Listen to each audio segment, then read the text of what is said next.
And we're live. Uh-oh. Hello, everyone. Hey, it's been a minute. It's been a few weeks. And we're live. Nope, I still have that one active. Good to know. Two Williams! Yep. See, I was doing an audio test to see if the stream was running while the mics were muted and the video was playing, and I wasn't getting any audio from the video, so I feel like the video might not have had any sound coming through, and if it wasn't, I apologize for that. Could you turn the little speaker symbol Yeah, the on? speaker's up. The speaker is on, but I don't think it was playing any sound, even though the sound was coming through to the screen. Summarize John Spiel.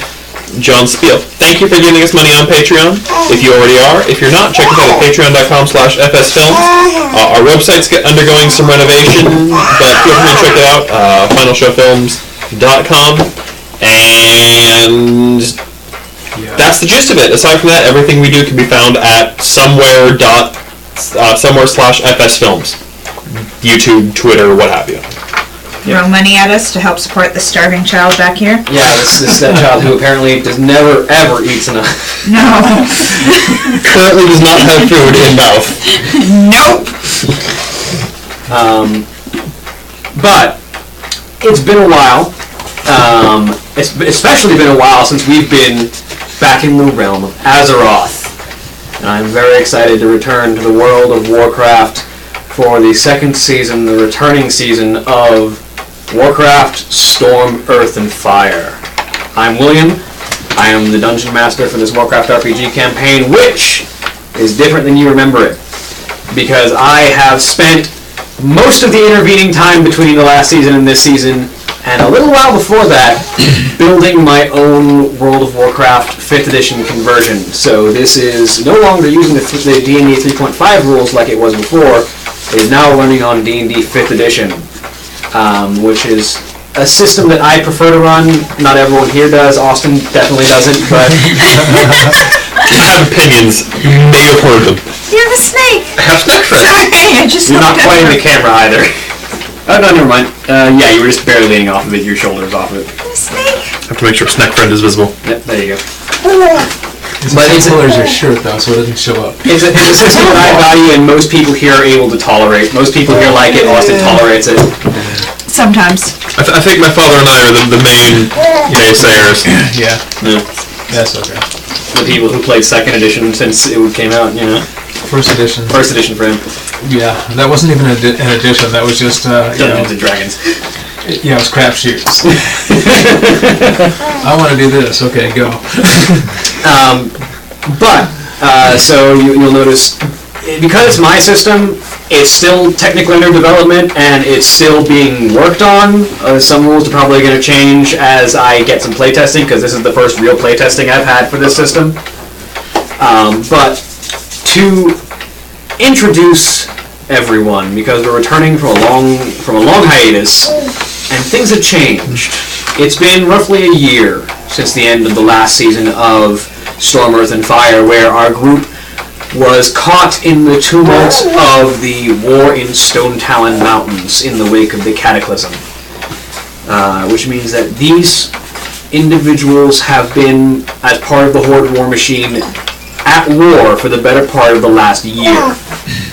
And their year of service after their rite of adulthood is coming up. It's time for them to decide how they're going to lead their lives. Are they going to stay with the military? Are they going to do something else? Are they going to do something unique? But first, let's introduce who our players and characters are. We are Short John, who will be playing Garrick. I'm trying to remember his last name. Cloudspeaker. Garrick Cloudspeaker, thank you.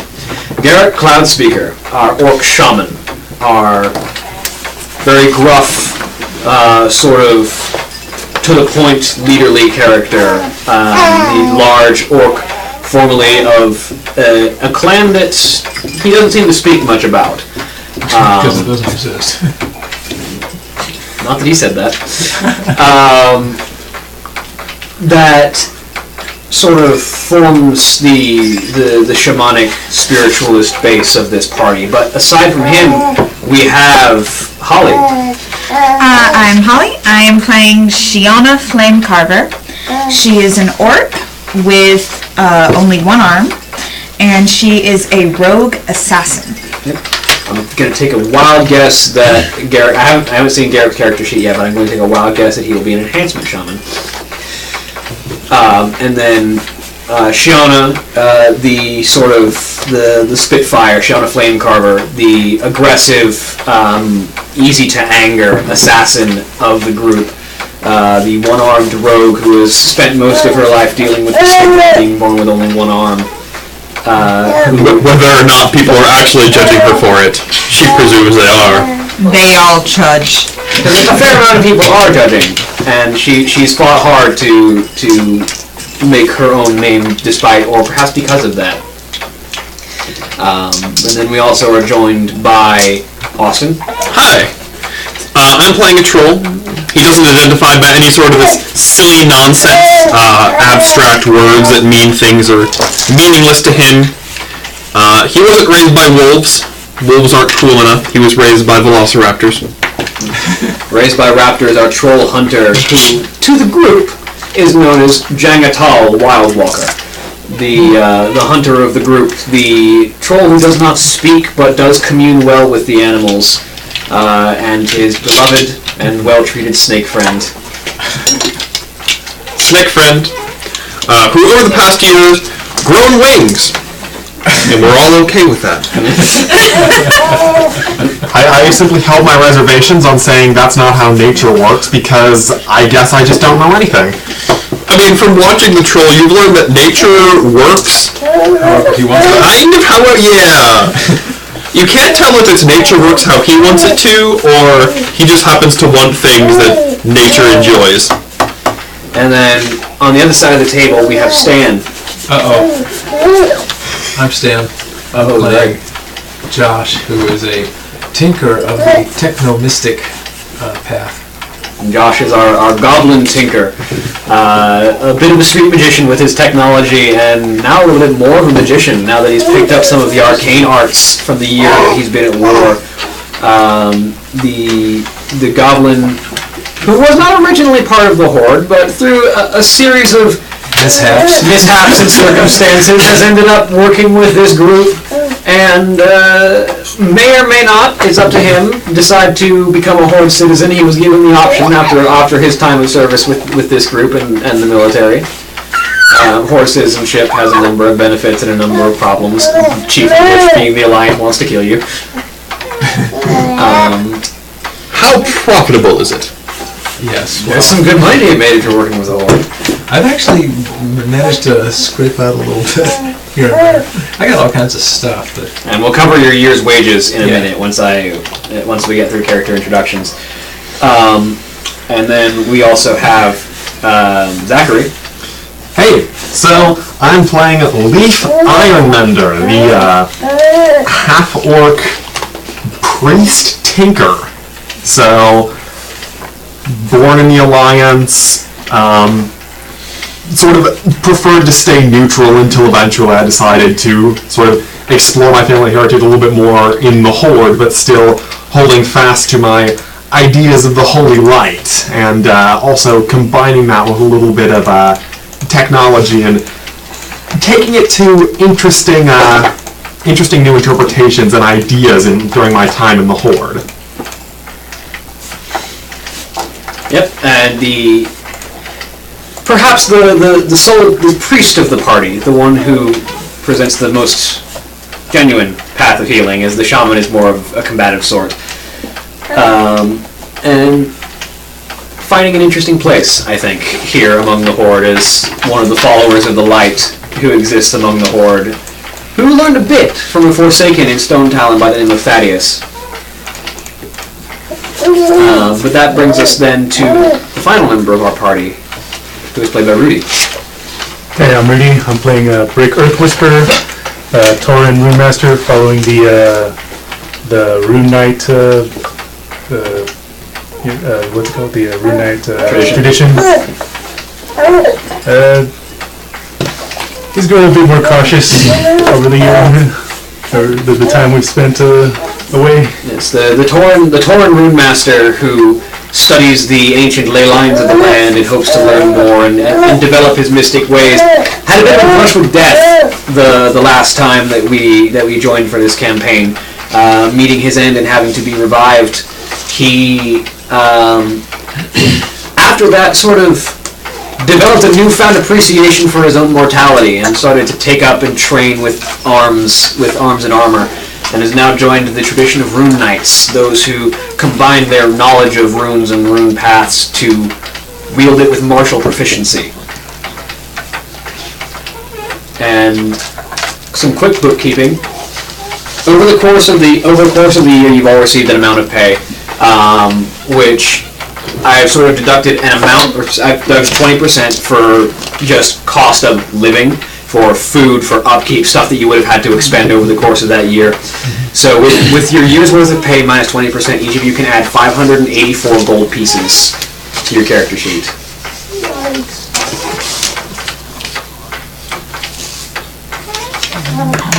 Sweet.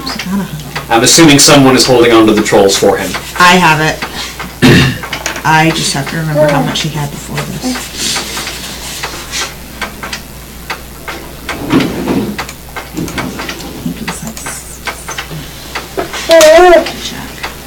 I'm going to assume I gave mine either to charitable causes or to failed experiments because the amount that I had was pretty much negligible anyway. We were given money. I have yours. Cool. How much? You now have about 560. I have to double check what you had originally. But I didn't. No, I had money for you. Oh, okay. Yeah, you were all paid. It was like either 50 or 60. Yeah. Over the course of the year, you were all paid 584 gold pieces. That is after I've deducted about 20% for cost of living and stuff that you would have had to buy over the course of the year.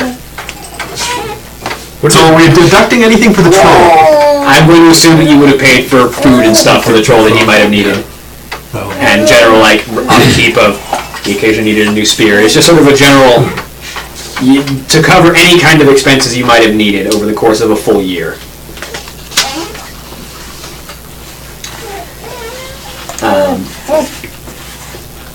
But now, we join our group as they march with a selection of other soldiers, a returning battalion from Stone Talon Mountains, as you arrive in the capital city of Orgrimmar. The soldiers returning from the front are greeted with cheers and hurrahs and a general incredibly warm reception from the people of Orgrimmar, who are seeing their returning soldiers, their loved ones, their families coming home from the front, as all of you manage to take in the surrounding sights as men and women sort of fill the sides of the streets as your forces paraded through the Valley of Strength. And there's a bit of ceremony going on today as all of you sort of are paraded throughout the streets of Orgrimmar. You sort of hear the cheers, the adulation, and sort of smell the burning incense and hear the drums that are played to announce your arrival as you make a sort of a circular route through the Valley of Strength, passing through the drag and hitting each of the different valleys in turn. And after the parade has sort of run its course, you are all, those of you who have completed your service are gathered up outside of Gromash Hold back in the Valley of Strength after you complete a full circuit. And the Overlord of Orgrimmar, the commander of the Orcish armies directly underneath the war chief himself, High Overlord Varrock Sarfang, stands to greet all of you. It is with great honor that I welcome back these great, noble warriors of the Horde. Each of you has completed a year of service in the name of this military. Those of you who wish are free to return to the front if you so desire.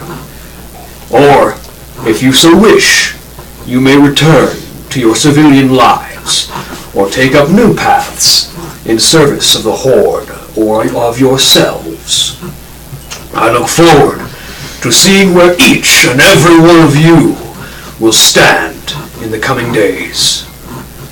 But, in recollection of our victory in Stone Talon, I offer once and finally this great salute. Loktargar! For the Horde! And this cheer sort of rises up from the crowd around you of this, for the Horde! That sort of builds and echoes throughout the entire Valley of Strength. Yeah, I know, I'm gonna get loud when I'm playing this. I'll turn the sound down a bit. Just adjusting. Keep going. As this bellowing cheer echoes throughout the area and sort of resounds in your chest as you feel the adulation of everyone around, sort of the vague tremor of the earth from stamping feet. And the speech sort of carries on for the next few minutes before all of you are sort of dispersed and given your own freedom to return to your home, sort of just gather wherever you are. And before you all leave, your direct commander from your time in this war, Overlord Orberok, gathers the group of you up. So, it's been an honor working with the group of you as my forward scouts and special tasks group. I've appreciated the work that you've all put in, and while I understand if you do not wish to return to the military, know that there is always a place within my unit for you. But with that said, I am curious, what do all of you intend?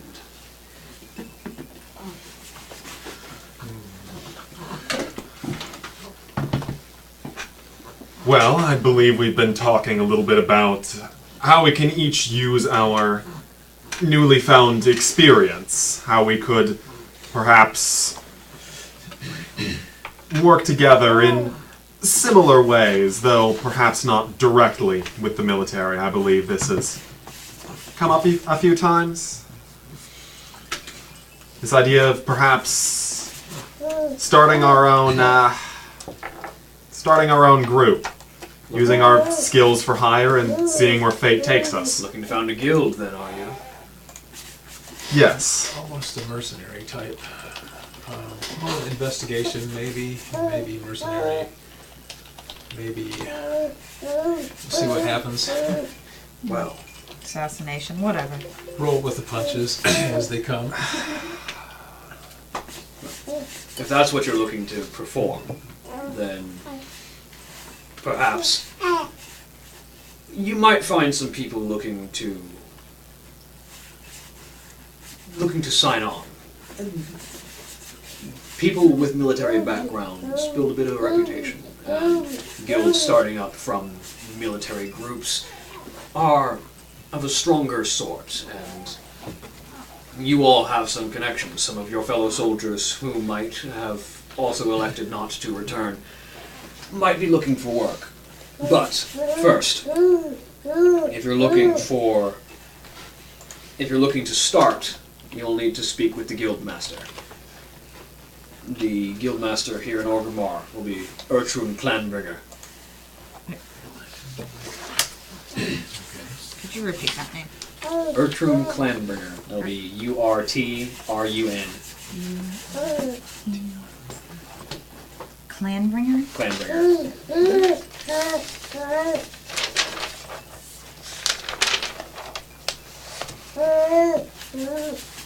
Who's this person? This is the guildmaster of Orgrimmar.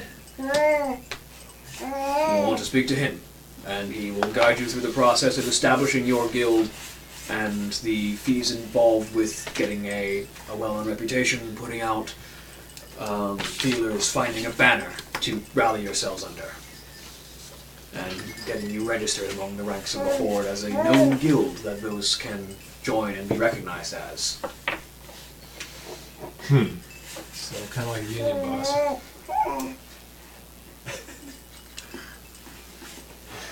Thank you. We will definitely make sure to meet with him then. He is found outside of Gromash Hold typically. You can probably find him directly around the west side. Gromash Hold. Which is the hold you're standing in front of. Yeah. Interesting.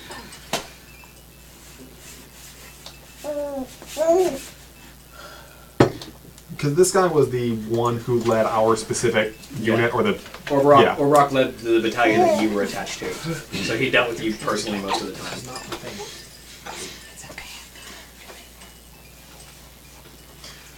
Well, it has been an honor serving under you, and an honor serving for the Horde. It's been an honor to have you in my unit. Each of you have acquitted yourselves well, and I look forward to seeing where you go. Seeing where the legend of your group takes you. It will be interesting to discover it firsthand. Loktar Ogar. I give a salute. Loktar Ogar. And he sort of gives you a nod and moves on to the next group of soldiers that he was to see off personally, and has a conversation with them as well. And you are free to your own devices to do as you wish in the city of Orgrimmar. Where do you head first? I suppose we should Check out the guild master. talk with the guild master, if this is what we've all agreed with. That sounds. I must admit, as annoying as some of you are, it's been interesting working with all of you. It'll be interesting to continue doing so. So I know we're like 10 minutes in. Should we refresh what we look like to each other? Yes. So, Since the viewers haven't seen us in a while and our appearance may have changed. For each of you and for the viewers who may not have seen you before or since the last season, and as things might have changed, what do each of you look like? Let's start with the troll since he's the one who brought it up. So he's still feral looking, tall, thin, a lot more scars. He has bad habit of running directly front and center and drawing attention. It's kind of what he's good at. And keeping scars as a troll is impressive with their ability to regenerate. Yeah, I mean he's taken some big hits, some blows. He's been hit by multiple siege engines. Yeah, it's just a thing. You know, it's fine. Hit both out of range and in melee. Yeah. There was that one time they were trying to break down the gates, and I jumped down between the gate and the battering ram and took a blow from it. Yeah. Man, it hurt me, but you should see what I did to that battering ram. He is wearing a large number of hardened insect scales that have formed themselves into some sort of breastplate on him, and that's pretty much all he wears. And he has on his back a couple spears, a dagger at his side, and not a lot in the way of tools. He's got a pouch on one hip, which has got some snares and some basic survival stuff, and a pouch on the other hip that contains by a pouch a water skin. Around his, typically coiled around him in some manner, is about a 5-foot long green and blue snake with massive wings. Yep. It started as a snake about, 6 inches long, and then just slowly grew, and then started developing wings, and, Yes. the troll thought it was perfectly normal. Like you do. Like you do. And you're a jungle troll, so yes. You have sort of the deep sort of the jungle green skin, shortcut, bright bluish green. Yeah, like sort of that aqua teal. Yeah. Seafoamy green, and then the rough cut orange hair. It's not long or mohawky like most trolls. It looks like, every week he wakes up and he just grabs a fistful and just hacks it off to make sure it doesn't caught in anything. And with the magic knife that you have, it cuts pretty cleanly. Yeah. And what does our goblin look like? He just looks like a goblin. Go Google Warcraft goblin. First image you find. He's maybe a little bit taller than some, but he's still just as. What was he? I think he was. He's almost 4.5 feet, if I recall. Yeah. About 48 pounds. Green, black hair, green skin, yellow eyes. He's wearing leather armor, and he has a lot of junk. I still have that wagon. That wagon, yeah. Yeah, I still have a wagon. I just got a lot of stuff on a wagon that sometimes use. A wagon pulled by a pair of Kodo beasts that has a pile of junk on it and a shredder.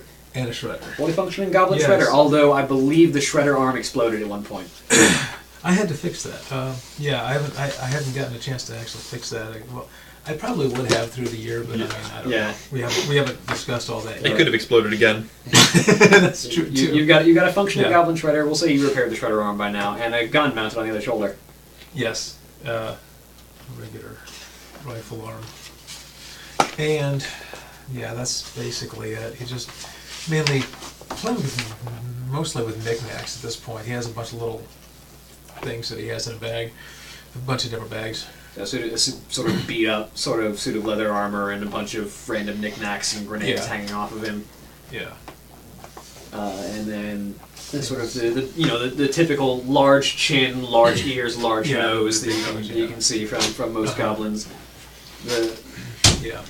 sort of the small yellowish eyes. What kind of does he have? Keep his hair pulled back, or does he even have Yeah, it? just kind of, it's kind of, whatever happens, he kind of keeps it out of the way, but he doesn't really worry about it that much. He doesn't care what he looks like. Yeah. Sort of scraggly, just fake Scraggly. pulled back to keep out of his Yeah. keep out of his face. Yeah. What about our half orc? So, he's in some ways unchanged, but in many others, very much so. He's still the, tall, kind of wiry, but still solidly enough built. Sort of a brownish skin, the sandy brown hair. But where he used to wear pretty much entirely white and a little bit of blue, he now wears a lot of very rich reds, sort of reds and yellows, like more sunrise and sunset styled colors. And along his right arm, he has a bunch of sunburst styled tattoos, and then along the left, something you would expect more so from like an orcish shaman. So a lot of the spirit-based Some tattoos. tribal markings and the occasional the design of a spirit wolf maybe up on the shoulder. Yeah. So,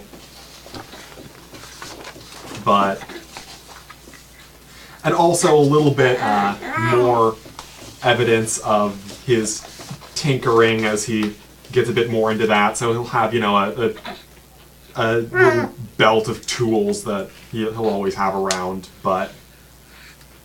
And then our Tauren, who's had a bit of a change Yep. over the course of the year. Yeah. His own appearance, he's more or less the same. Still covered in a bunch of different markings all around his body.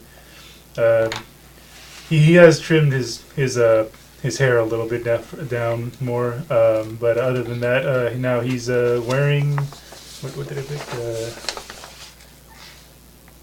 Chainmail armor for protection, so that he doesn't go getting killed again So as easily. that sort of clanging pseudo chain that sort of wraps around. And he's was he a gray bull? Yeah. Wait, what? With the color of his fur? Yeah, he was. What was it? He was. His fur was light gray, and his skin was darker gray. Yeah, so there's a sort of a darker gray underneath. And you keep your horns full, or do you sort of clip them? He still allows those to stay as is. Full horns, and sort of now wearing that sort of heavy chain to sort of cover up, and he's got the runic marking sort of carved across it as well. And what did you choose for your weapon over the course of the year? And he's been carrying. He eventually got a halberd. So he's got the tall, long pole weapon, the halberd off in his right hand as he sort of leans on it as he stands. And then the last member of our group, well, second to last, I'll describe Garrett myself, but the second to last member of our group, Shiona, what does she look like? She's an orc. She still only has the one arm. Left arm. Or right arm. She has the right arm. Right The left arm. arm is missing. Left arm is one's missing. Yeah, has not grown back. I keep trying to build one for her, but she won't take it. Yeah, she gets really pissed whenever the goblin does anything really. Everything I do is to bother her. So sometimes I'll clear my throat and she'll get little flies buzzing around her and stuff. And she hasn't figured that out yet, though. No, she just blames all of her life problems on you. Yes, exactly. So it doesn't. It's like, I don't know how this is the goblin's fault, but it's probably the goblin's So fault. whenever she stubs her toe, she punches you. Which is why I duck a lot. Gets a paper cut, punches. Developed a sixth sense for when Yeah. you need to duck. Exactly. She's green. She has long black hair. See, And- we look a lot alike. The left side of her hair is completely braided in like these really intricate braids, and then the right side is just loose. And she's got like brown leather armor, and she has I just call them stabby claws, but she has she has claws of attack on her hand. So there's this bracer of three or four, depending, probably Yeah. four, like long, aggressive-looking claws that extend off of her wrist, which leaves her hand free when she needs it. And worth noting, those tattoos are something you picked up over the course of the year, aren't they? Yeah, Yeah. yes. Because I had a small one of the symbol sunburst over my hand, but that expanded all the way up my arm, and then the other arm taking some of the training of the spirits that I picked up with the Horde as a new perspective on the light.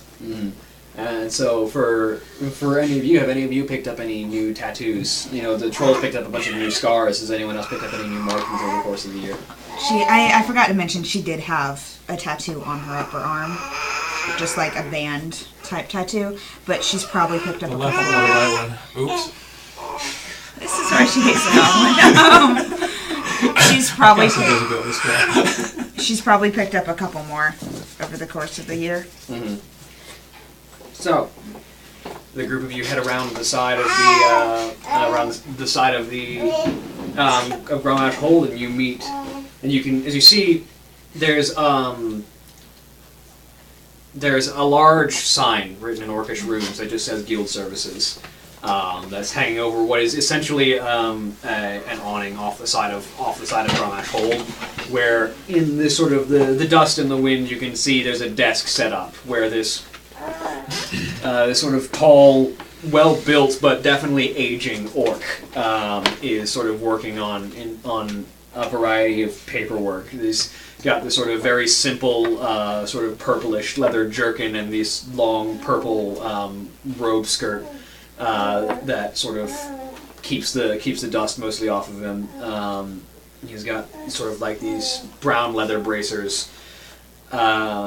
And you can see off to his side is a staff, sort of like with an ornamental crystal on the end of it. But he's got that just set off to the side. His long gray beard, sort of with the one braid in the front of it, with the rest of it free. Sort of leaned over a table with a quill and an ink jar that he's just kind of slowly writing out Orcish runes as he takes note of recent information. As you approach, he sort of looks up. So you can see the grizzled look of this very old orc's face. You can see the lines of many years and many scars.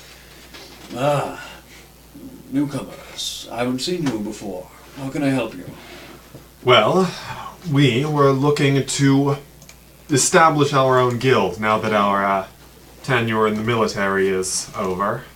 I see. Well, I'm certainly the right man to help you through with all of that. What can I do for you? What kind of guild are you looking to establish? Well, we were aiming A towards... diverse one. Yes. Adventuring guild, perhaps. Yes, something of an adventuring, something of a mercenary guild in some respects. Investigation, elimination. Assassination. A diverse group, as I said. So, willing to take up any number of tasks for mercenary contract work and pay as determined by the group. Yes. Well, standard rules for adventuring guilds will apply, and so then the designation becomes... So, first, important question, do you wish this guild to be registered under Horde guilds or under neutral? Let me explain the differences for you.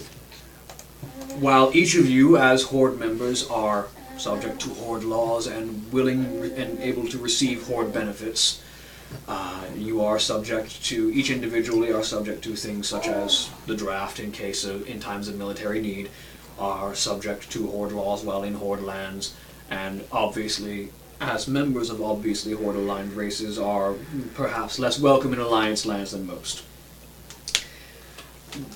Benefits of applying as a Horde-maintained guild means that you receive assistance from the Horde as a guild. You can be given preferential treatment for military contracting,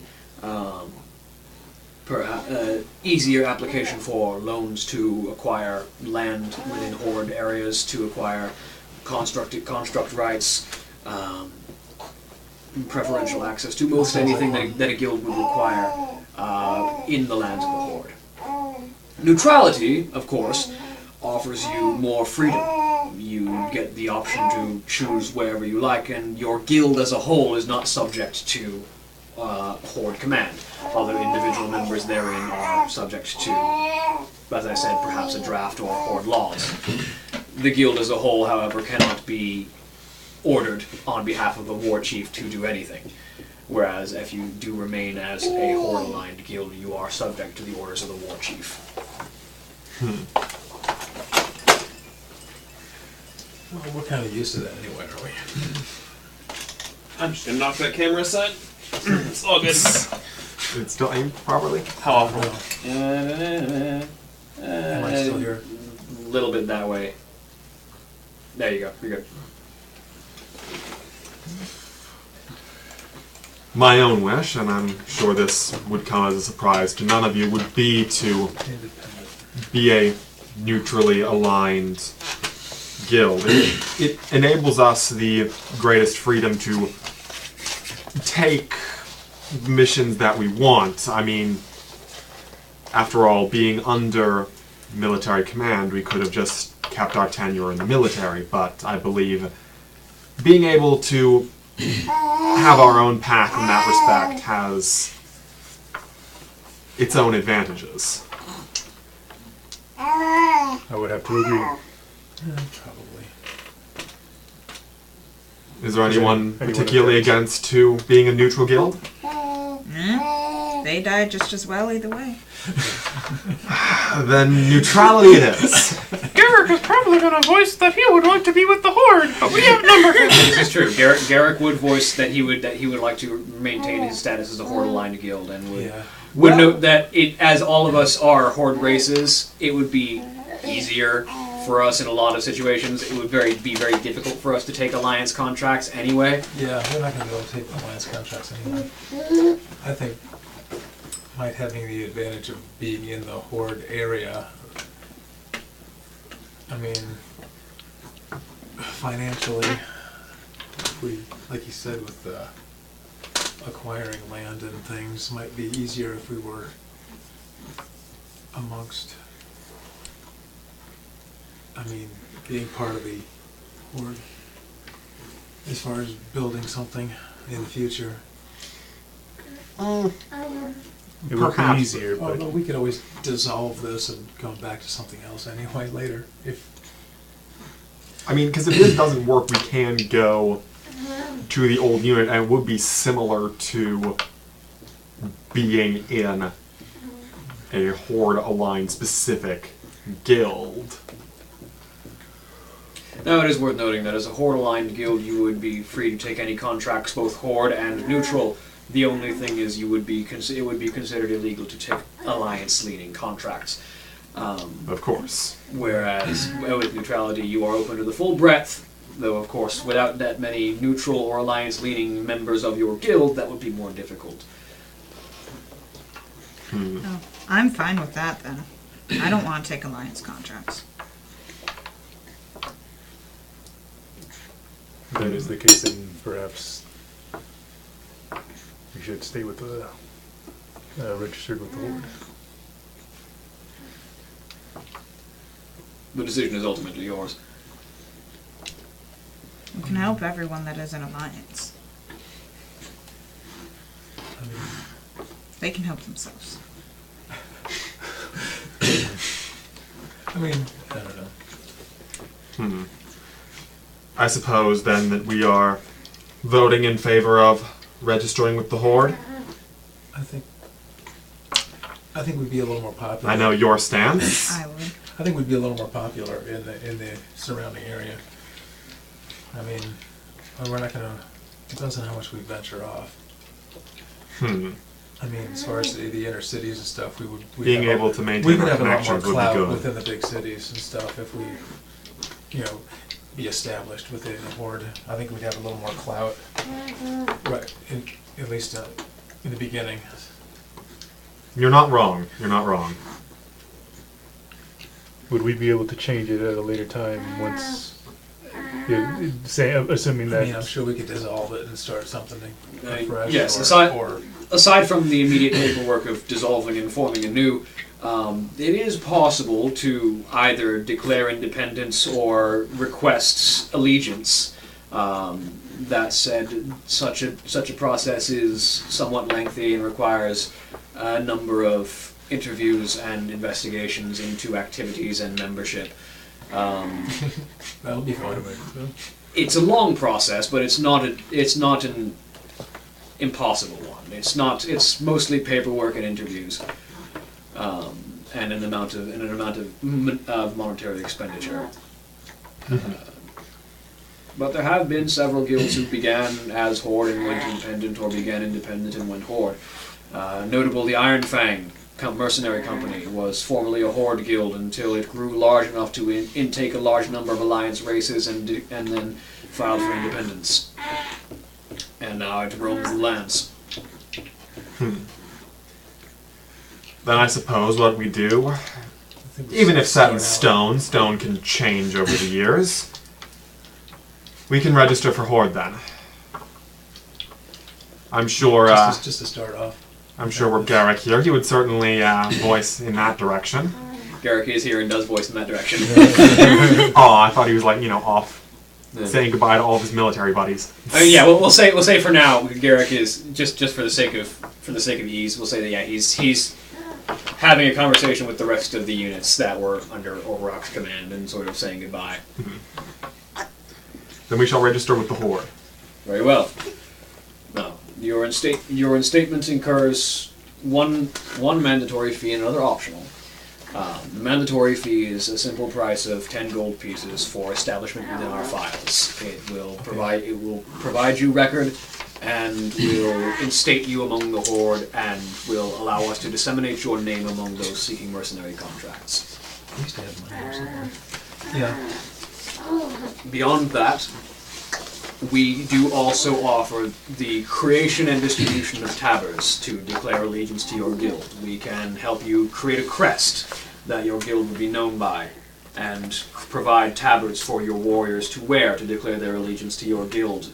Something that many find valuable for purposes of marketing. The cost for creation of a symbol and a initial allotment of 100 tabards is 10 silver. At which point you can change your emblem or acquire a new set of tabards at a price of an additional 5 silver per set of 20 tabards. You receive a large number initially as sort of a gift for your establishment. For 5 silver. Beyond that, it will be 5 silver for 20 tabards, or an additional 10 silver to change your emblem entirely and have all of your current tabards replaced. That's entirely more tabards than we're going to need for a very long Yeah, I time. think we should just we'll figure it out later. But an initial stock I'll give you for the 10. an initial stock is typically recommended for new guilds simply because if your members die, you may lose their tabard, or you might recruit and lose a number of people. Who's dying? If we've gone through and managed to lose that many souls, then I believe it should be a fairly obvious sign that the guild isn't working. We will, at the very least, hold off on the decision. I believe we can manage our supplies ourselves anyway. Come up with something eventually. Yes, you are more than welcome to create your own. It's simply a service that the guild master's office supplies for those starting out. Of course. I pay the mandatory fee just to get things So 10 gold. Right. 10 gold shifts hands, and Yeah. he writes something down in his notes. All right, and what will be the name of this guild? What shall you be called? Oh boy, this is the biggest, hardest question. Can we get back to you on that? I mean, I would assume that you guys would have thought of this over the course of the year, so you guys are free to take time Okay. now. The troll holds up the snake friend. We are not the Flying- snakes. The snakes? The Actually, wing, that'd the be wing kinda cool. snakes. The flying The snakes. winged The snakes. flying, the Flying flying snakes. snakes. The He winged throws the snakes, snake in the air and it begins flying around the room majestically. The soaring snakes. You want to be Soaring the snake. flying snakes? He points at the flying snake. The soaring snakes, the flying snakes. What? Points at the flying snake. Okay. The flying snake pointers.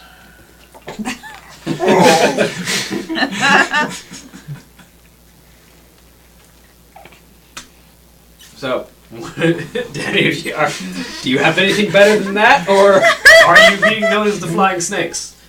Or the soaring snakes, or some variation The thereof? flying fangs? It's now hovering over Shiana's head.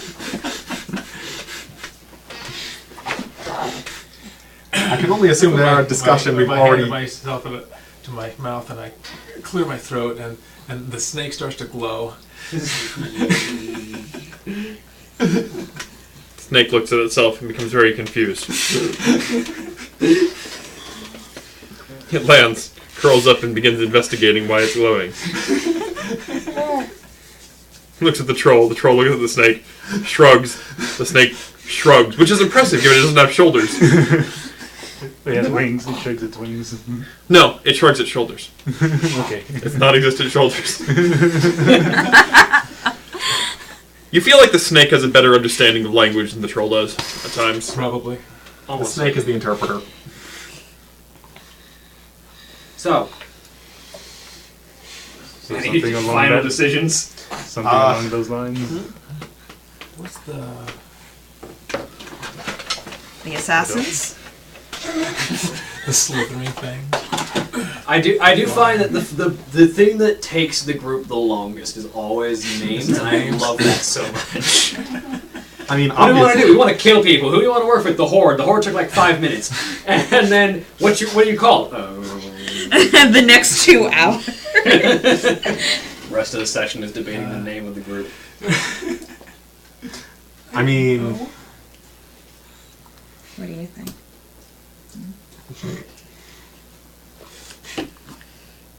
He thinks we should be called the assassins. There's one assassin. Yeah. There is Now. one assassin. For now.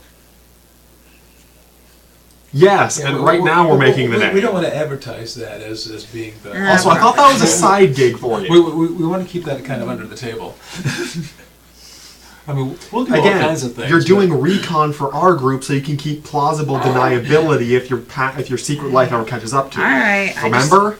I thought it sounded cool. It does sound cool. But it's Someone it's offer up something else. You don't like the snake? Snake's Snakes? okay. The flying snakes? I feel like it should be the soaring snakes. The soaring? That sounds like a sports team. It does. It does. It's cool. The soaring snakes. Okay, that sounds fun. SS.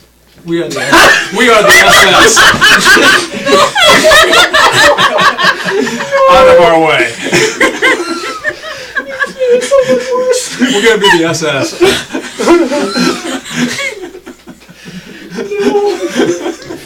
I mean, hey, look on the bright side. Snake friend can pronounce it. That's true. No one is ever going to call you the SS. Oh no. The soaring snakes. You're the one who put the influence for soaring snakes rather than flying snakes. Oh. And then flying snakes. The winged snakes. Winged fangs? Winged fang. The wing fang. See, I like fangs. Wing fang. It sounds Oriental. Iron Fang wasn't already taken, you know? Yeah, Iron Fang's taken. It's annoying. Iron Fang Alliteration, you 2. people. Like, Iron what- Fang 2 electric boogaloo. I think someone said flying fangs, right? Yeah, flying fangs. Flying Fang. Flying I think fangs soaring could work. fang would be better in that Soaring case. fang. Soaring fang. SF. Yeah, I like SS. really, my I like it because it makes our DMs laugh. I want to be the SS. We can make a name for ourselves. I think this lengthy discussion has proven that we can't, actually. Oh man. So, what's it gonna be? You want to put it to a vote? I think soaring fang makes the most sense right now. I mean, as a recon and possibly strike force kind of group, it Yeah. makes sense for what we It do. works. Sure. We're naming it after Snake Friend, so that's the trolls vote. Also SF for Snake Friend. Oh yeah. Snack friend gives a thumbs up with his wing. The fourth wall does not exist to Snack friend. Anatomy does not exist to Snake Friend. He has wings. Exactly. Have you ever seen bat wings? They have little. Yes, and I've never seen one on a snake. Have you ever seen bird wings on a snake? No. Exactly. We've already broken that rule. Because the. Yeah, the snake's wings are, by the way, are feathery. Oh. I mean, he's got like a crown of feathers on the back of his head. Do you know the If I was a ancient druid, this Aztec would really bug me. snake thing? Yes. Yes. Okay. Yes, that's kind of what they look like. Cool. So Nice. the soaring fangs apparently seems to be the going name. The soaring fang? Sure, why not? Sure. So the soaring fang, and so you offer the name to Ertrun, and he, all right, the soaring fang, and he sort of marks down some more orcish runes. Fangs. Soaring fangs. Soaring The fangs. S, right? That's, Is it soaring fang or soaring fangs? There are more than one of us, right? I mean, is the guild called the soaring fang, or is it called the soaring fangs? I thought we would call 'Cause the you- guild in general just in singular, because Yeah, we're not Alright. individually soaring Just- fangs. just- So. it's just Uh, Fang. you're not individually Troll plurals. raises his hand and points at the snake in his fangs. You are not individually plurals. I So think the you are, question yes. is the guild pluralized or is it not? No. No. I think it's Okay, just so the individual. soaring fang, The soaring fangs, Soaring yes. Fang. whereas you are all soaring fangs. Yeah, So, no. so now we can figure out a logo. I think snake with Uh, snake with one fang You say logo. Snake friend. pops back up. He holds up snake friend again. Looks like a cobra now. Is there a banner around here? I mean, He I've holds up used, snake friend in front of a banner. I'm sure I've used, like, because I have tailoring as a trade skill, so I've That's true. probably messed around with making some kind of a simple design for it. And without the cost for tabards, if you do wish to create your own emblem and keep it on file, we can do that free of charge, just for representation for anyone who's looking at your guild for information. Snack Friend is green, right? Or green and blue. Green and blue. Green and blue. Yeah, that's cool. So I would do a green and blue tabard, but this has to be more horde-like. So I'm thinking like a green snake On a on red background. yeah, on like a red banner or something. Which is green and blue. Instead of that orange. So sort of a stylized dark green snake on. So you're going for like Sort of a faded you're red. going for like full extension, head down with like wings out. Or are we going with the homunculus symbol from Yeah. Full Metal Alchemist? Like that? Something similar, I'm thinking. that'd be kinda that's cool. that's that's Winged- similar one. winged Ouroboros. So it's Yeah, something on similar the to that. ground, but it has the wings spread and getting ready to bite, attack, and whatever. Sure. This is not going to work at all. Lower. There you go. There we go. Just need to pull up Illustrator and throw something together. Great. While the priest actually puts together. Go ahead and roll me a tailoring check. Sure. With just for designing. Would that be wisdom or intelligence? Spirit or intelligence? We'll call it spirit, because Cool. this is making it look decent as opposed to like just knowing how the organization goes. Yeah. You're not trying to make an anatomically correct snack friend. 13. 13. So yeah, you like I said. So I figured as a banner, you probably will want the sort of like the sort of rising up and then head down sort of look. So it looks like it's coming at you with the wings extended. So it something like that. sort of flying towards you with open mouth with the fangs very clearly visible. And you say probably on a red background with like a sort of a black border to incorporate the horde colors. Either red and black or red and gold. Red and gold. Which I mean, you can make that distinction because the border is the thing that it can change colors relatively easily. Yeah. So you're thinking the background would be red and the border would be variably either black or gold. Yeah. Okay. So you submit that emblem after putting it together, and Urchin kind of. Or I'd put it together beforehand or something. Yeah, you would have had it put together while you were thinking about what to name your guild, and you present it to Urchin. Very well, I'll keep this on file. And he sort of makes a. He sort of looks at it for a second, takes the parchment piece and pulls a separate parchment out, presses them together, and there's a faint spark of magic between his hands, and he pulls it away. And Oh, hey, that magical item. There's an exact copy. And he hands you back the original. Very well. Well, now you have officially established yourself as the Soaring Fang. May I get a roster from each of you, each of your names? Brick Earth Whisper. Writes it down. Leaf Ironmender. Environment writes it down. Javarson. Starship. Awesome Starship. He writes down. Shiona Flamecarver. John Flamecarver. That's Jengatal. Jangatal. What was your last name? Wildwalker. Wildwalker. There you go. He's a troll. And at this point, Garrick is returning, and Garrick Cloudspeaker, the orc says, the last member of your party joined you. Garrick, and for those of you who do not know, is sort of this very large, very broad, one of the larger specimens of orcs that most have seen. Heavily scarred in a variety of ways with this large. Half ogre or It was speculated, but never confirmed. You are pretty certain he's just an orc. Just a big Very big orc. And he sort of wields this large orcish full blade, which is sort of like a great sword but bigger. And he has these sort of striking steel blue eyes, and his hair pulled back into his top knot ponytail, and this sort of scruffy black beard. As he sort of approaches and gives his name, and the Urchin kind of writes down Garrick Cloudspeaker as well. All right. Your information is recorded, and with this you are within full rights to apply for land and loan and work as an organization within the Horde. Welcome to the Guild List. And should you wish to recruit, he pulls out a scroll with all the information complete now that he's finished it. This is your guild charter.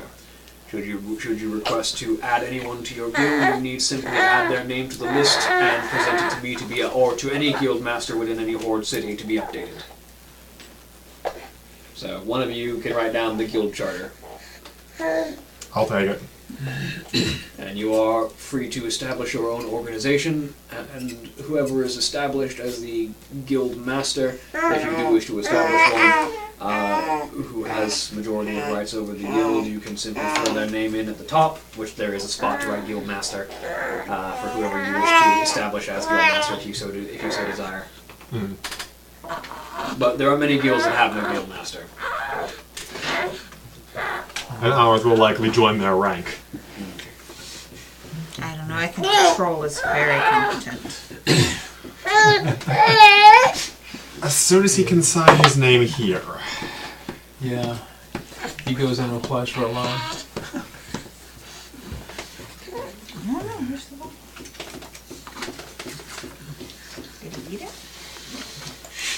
gonna base ourselves in this little town for a while, or are we gonna just try to... This isn't exactly a little town. Oh, I know. It's kind of the biggest town. It's still... It's a small area compared to the rest of the planet.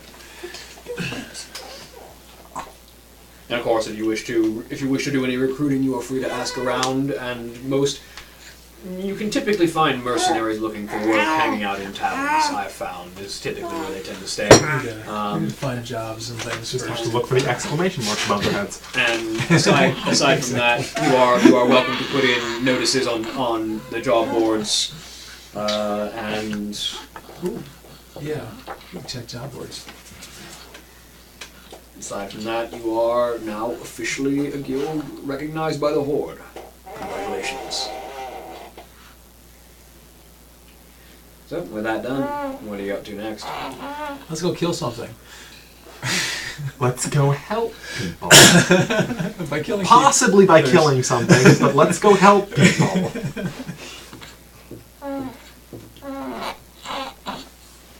You go in the front door, she goes in the back door.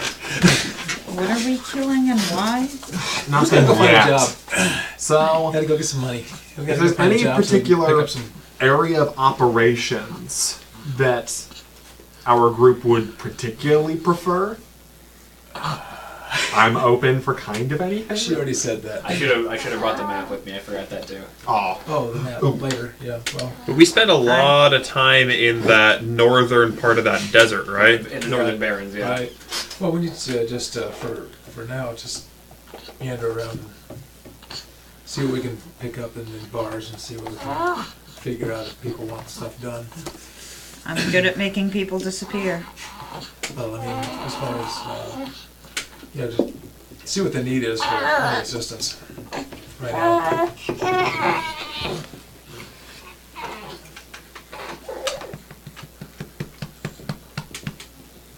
You mentioned job boards, right? Yep. Yeah, we could go do that. We all know what the job boards are, right? Yep. Except you. I mean, I know where it is. It doesn't do any good for me. Which isn't any good, yeah.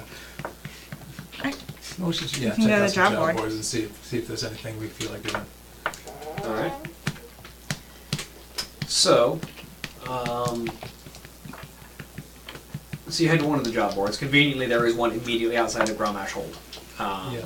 Because Shocking. Shocking. People who form guilds then immediately want jobs. yeah, What is this madness? yeah. While you guys look at the job board, the troll is going to go off and find some animals and see if he can figure out any, what problems the animals are having around here. Because no one seems to ask the animals what's up. And the rodents especially always know what's up way before the people know what's up. All right. Roll me animal handling. I can do that. In theory. 16. Nice. So, as you sort of wander and sort of try and gather information from the animals, you learn that in the year since the Cataclysm has fired, and for those watching who are more lore literate, I am expanding the Warcraft timeline because it is crammed to the gills with events normally. Like, it's just year after year after year after We need year some dead space, man. We're just going to assume that the timeline works on Warcraft guilds or somewhere around the realm of 5 years long. Yeah. Like, just, yeah. But, and so as you wander around, you find out that the aftermath of the Cataclysm is still affecting the city. It's been a year, but it's still, the animals are still sort of getting used to the change in environment.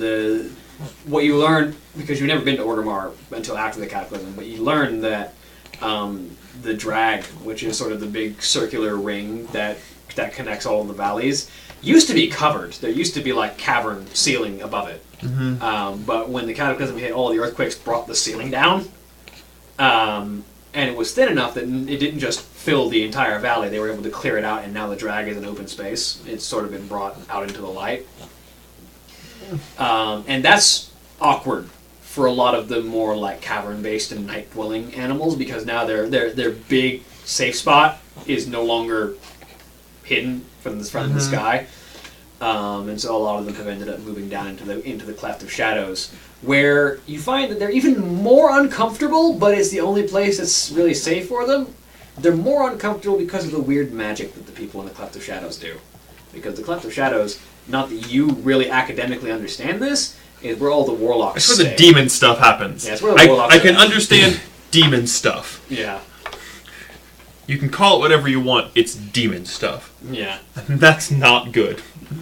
So it's like the nocturnal and the cave-dwelling animals are all sort of crowded in there, which they're not... It's a good enough space, but they're not exactly happy about it because all the demon stuff happens around there. So we need to find... So I need to make a new home for Cavern Friends. And then we can make it our stronghold. And then we can like have an entire army of Cavern Friends. That would be something to try, actually. Okay. I presume that you're reading a board while Yeah, I'm... while the rest of you are reading the board,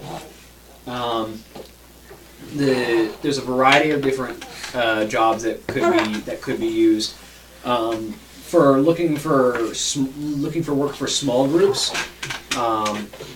There's a number of different places that could use help. The Morshan ramparts in the border between the Barrens and Ashenvale, which is the Night Elf territory. The Horde could use reinforcements at Morshan. In the Eastern Kingdoms, there's been activity around Blackrock Mountain, and the Horde could use help putting down Blackrock upstarts. And by order of Garrosh Hellscream, anyone available is requested to head to Blackrock Mountain to see about incorporating the Blackrock clan back into the Horde, because they have been separate for a long time. That could be interesting.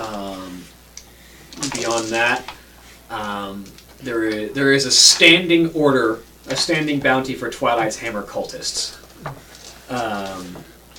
which is 10 gold per head, but especially 10 for 1,000 gold for the head of the Black Knight, which is the only thing that is known of this individual who Garrick has encountered once before, and I think the rest of you might have seen once. The rest of us, right. I think, saw his handiwork. Yes. Or they probably presumed to be. This is described as a large individual clad fully in black plate, the helm of which is styled like a dragon who wields, according to reports, a flaming broadsword. 1,000 gold for his head. The others, do they have to be alive? Just they need to be able to prove that they're Twilight's hammer, which is typically is the pendant they wear, or some sort of symbol, along with proof of their death, whether it be their head, their ear, whatever you have. Okay. That sounds good. So you have to leave enough left of them to prove they died. Yeah, so you can't eat them. He's the one that eats them. I know. That's And you're the one that would vaporize them. just a little bit. Not if there's money involved in not doing it. Yeah, I mean, And that's just a standing bounty that can be paid at any major Horde city, whether it be Undercity, Quel'Tha Lost, whether it be Orgrimmar, whether it be the Echo Isles. so we need to just recognize the symbol of that. And, Yeah, which the symbol of the Twilight's hammer is printed for recognition. It is a square-headed maul with the staff reaching down, which then is encircled in a steel ring that has a variety of like clawed point tips on the top of the ring. It's a pretty recognizable symbol. What was it? The hammer of what hammer? Twilight's hammer. Twilight, got it.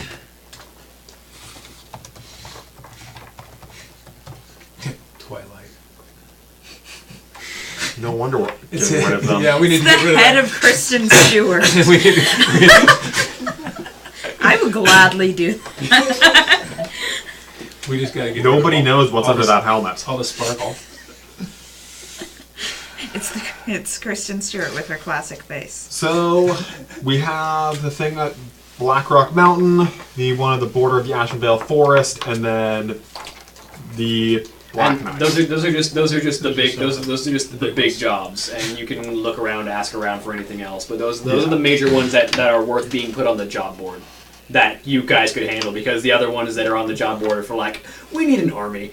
We need like 40 or 50 people. Those are for larger guilds like the Iron Fangs. Mm-hmm. We just need more levels. We need people.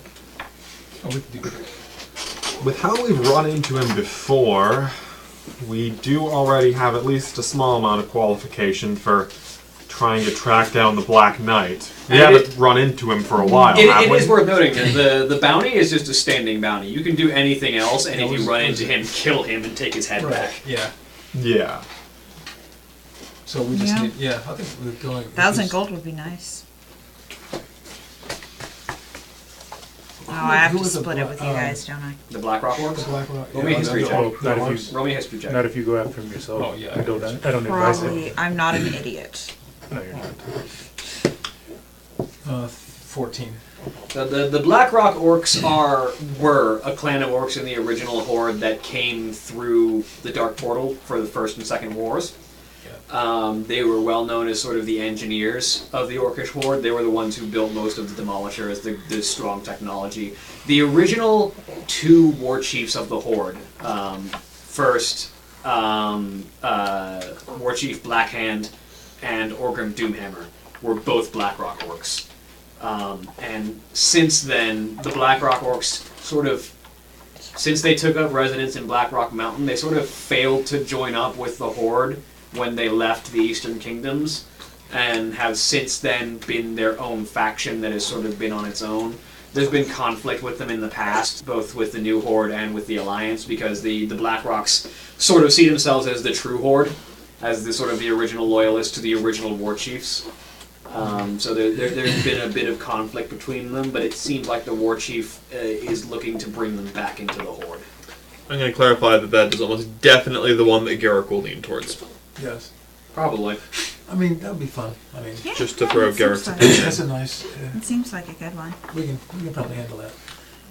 Whereas the Morshan Yeah, Ramparts is, you're definitely going to be fighting Night Elves. We'll deal with that later. And if neither of those suit your fancy, you can look around for other work. The troll found work. What we could try to do is to perhaps, because the Black Knight is working with the Twilight Hammer, what we could do is try to find jobs related to them. Try to find things that they might be connected with, and once we start doing enough of them, we could perhaps find out enough about the Black Knight, or perhaps draw enough of its attention that we can eventually find him. We could bring in the bounties from taking out the Twilight Hammer. We could pick up the jobs originally caused by them, and we can find out more about the Black Knight to collect his bounty. I like that Like idea. killing 3 demons with 1 smite, basically. I like that. Yes. Well put. That sounds good.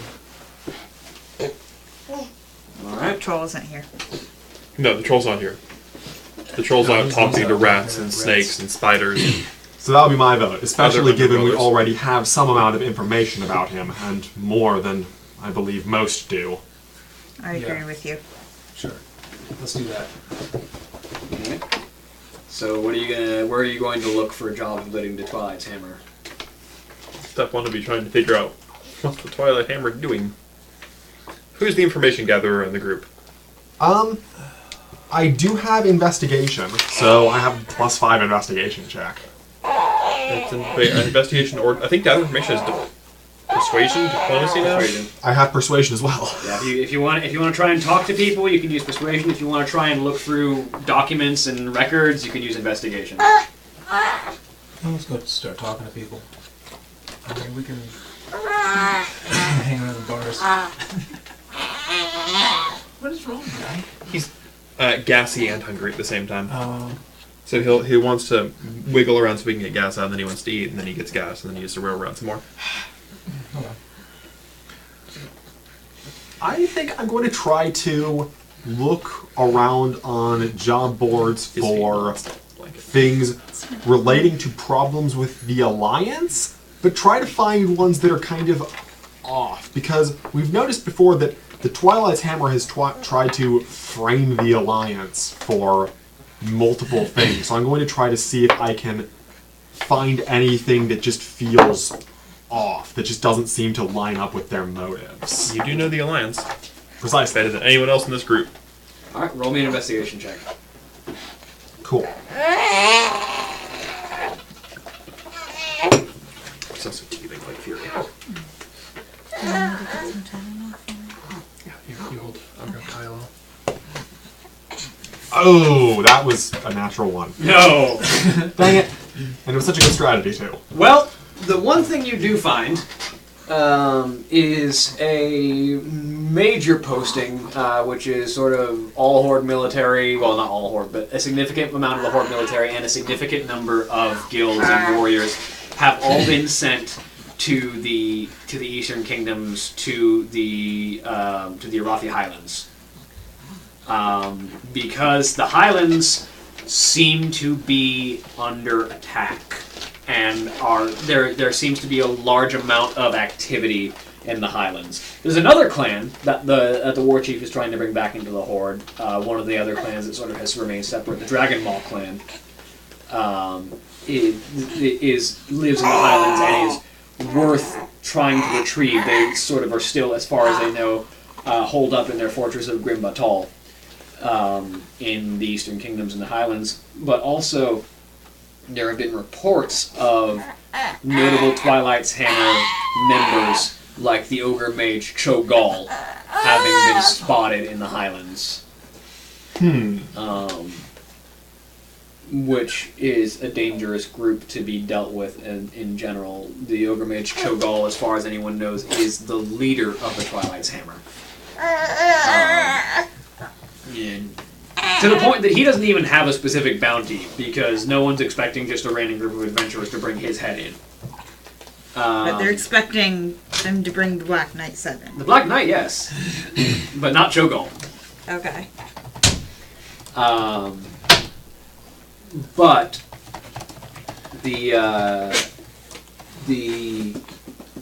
you do know that a number of individual groups have been sent there, and in fact, if Shiana is there, when you look it up, Shiana would remember that her brother, who had joined up with the Blood Red Legion, his first assignment was in the Twilight Highlands, or as they're beginning to be known, the Twilight Highlands, officially known as the Arathi Highlands, but sort of getting that name because of the high amount of Twilight's Hammer activity.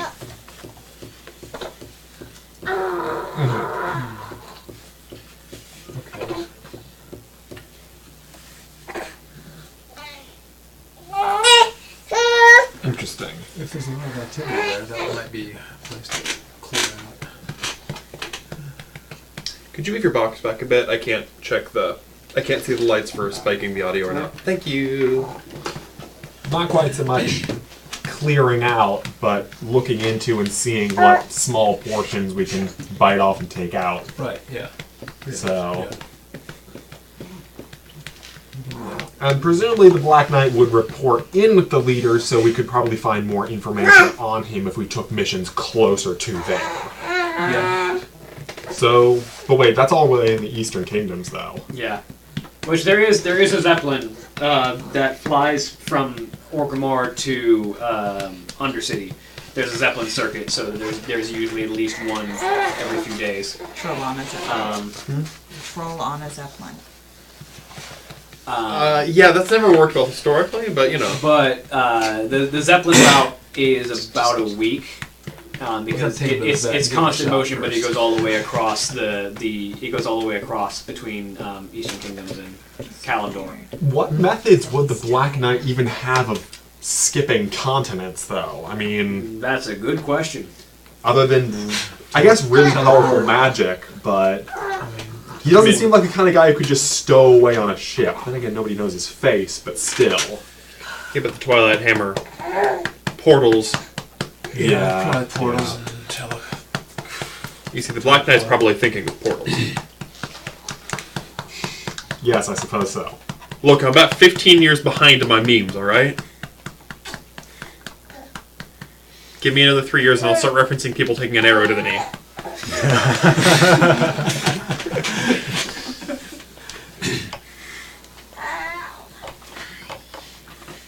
baker, have you used the cake as a lie? Pardon? You're a baker, so have you used the cake as a lie? That wouldn't say that my entire job is a lie. What do? I bake lies all day long. I mean, Oh, you're a politician. honestly, nowadays I mostly manage other people who bake lies, and then I take inventory of the lies, and then I turn the lies into numbers that I put into computers. Oh, you're a political party leader. Or a statistician, depending on your viewpoint. I actually used to be a poll taker, so yeah, no, that would have been literally. Anyway. But any other ideas or your research or whatever? I don't know. Should I just run around the bars and try to see if anybody knows anything about any kind of activity? Just looking, just looking at scrounging those. around, trying to ask if Just- anybody knows. Yeah, if anybody. Roll me, Asking roll me specifically about? persuasion. Are you asking specifically about the Black Knight or just in general? Or about Twilight's Hammer. It's just a activity. Twilight Hammer in general. Roll me persuasion. Where am I going? It's pretty low. It's Oh, alphabetical. down there. Yes, that one. Found it. 17. 17, not bad. Wait. That's a 5, not a 3. That is? Yeah, because you added charisma to that. Oh, I got charisma to that. Okay. So, 19. 19. Okay. So, what you learn from a variety of people who seem to be sort of willing to talk over drinks or just sort of venting their frustrations is that there's a couple of hot spots where the Twilight's Hammer are known to be active strongly. There are 3 primary locations where they are known to be active. Although you suspect and you get conspiracies from a number of people that they have hands in just about everything. But where there are known concentrations of Twilight's Hammer cultists and activity are the Highlands in the Eastern Kingdoms, Thousand Needles, which is north of Tanaris, and is currently flooded, from what have been updated reports on the maps. Yeah, We were there. Yeah, you were there. We know it's flooded. And Silithus. Silithus. Silly face. Silithus. Where did you say Shannon remembered her brother? The Highlands. Went to? Okay. And what you get from Silithus is that it's basically hell on earth. What people are willing to say about Silithus is that it's a grimy, frustratingly hot desert full of giant bugs and apparently Twilight's Hammer cultists. That sounds like fun. We're a lot better at surviving in the wilderness than most other mercenary groups seem to be, so we have an edge on them there. And desert is one of my favorite terrains. Desert and jungle. So, That sounds from a interesting. competition standpoint, we'd have an edge there. That might Also, change- that could change things. harvesting bugs from around there could be very profitable. Ooh. Possibly. Again, a place that a lot of people don't like to go, so easy to grab treasures while we're there.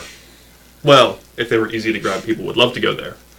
Well, I mean, it'll be easy enough. Plentiful treasure is what the phrase you're looking for. Okay, yes. Unspoilt treasures. My reasons are a little selfish, but I would like to go to the Highlands. I mean, Highlands- My brother is stationed there. It would require going to the Eastern Kingdoms, but I wouldn't necessarily be against it. That kind of makes sense to go that You way. can also well, the Zeppelin transport is free. It takes a while. You can, and you do know in the Valley of Shadows there is a portal. There are portal keepers who you can pay to be teleported to capital cities. It'd be easier for the troll. Oh, yeah, that would be. There's one less. I mean, after Shiana's been through the Cleft of Shadows once, but Right. I remember that.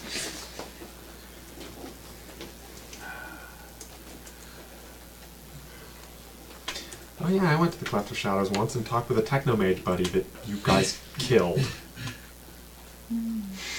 He had an unfortunate accident. Yes, of course, because I never know. I did learn about that, never mind. Yeah. Well, I don't know.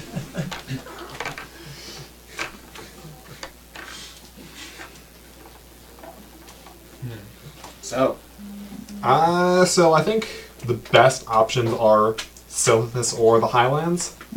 Thousand Needles we don't have familiarity with anymore, and there's no reason to go there instead of Silithus, so out of those two, your vote is for I'd like to go to the Highlands. the Highlands. Anybody, one way or the other? He wants to go to the silly face, but The troll's not here, and the troll's not going to be able to communicate that appropriately to the group. right. To clarify, that's between the 5 of you. I was telling you what you know the troll to be good at, not Yes. what the troll is saying. we would know. Yeah, we would. You know the troll is very good at guiding you through deserts and forests. Garrick would probably vote for the Highlands as well, just to go with some member of his group who has a significant feeling, and also because there are other orcs there who, according to the war chief's command, need to be brought back into the horde. Yeah, that would be another. What was that group that needs to be The there? Dragon Maw clan. Yeah. I mean, that would be a reason to go up that way too. There's a couple different things we can do up there. Messing with politics and race relations. Yeah, pretty much.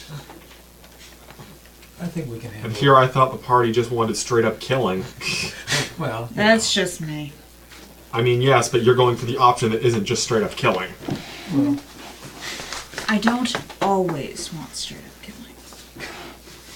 Just 90% of the time is the best option.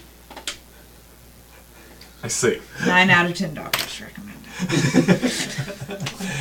9 out of 10 witch doctors recommend murder. The 10th one was murdered. Yes.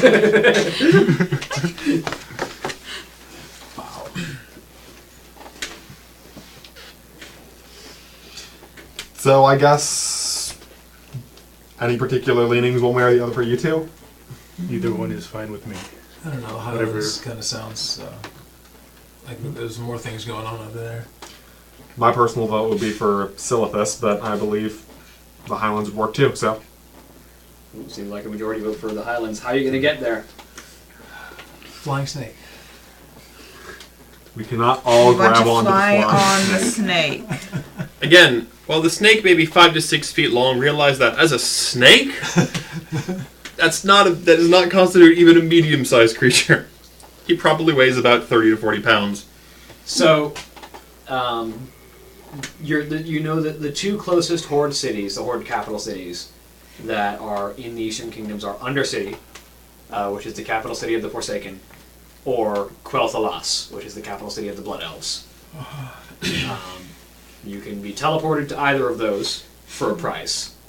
There is a Zeppelin that runs to Undercity for free, but takes longer than teleportation. How long does that usually take? About a week. And how long? What's the kind of price is teleportation? You're usually? looking at about 20 gold a head for teleportation. That's not bad. That's a chunk of change. I know. That is a chunk of change. That's a chunk of change for someone to open a portal.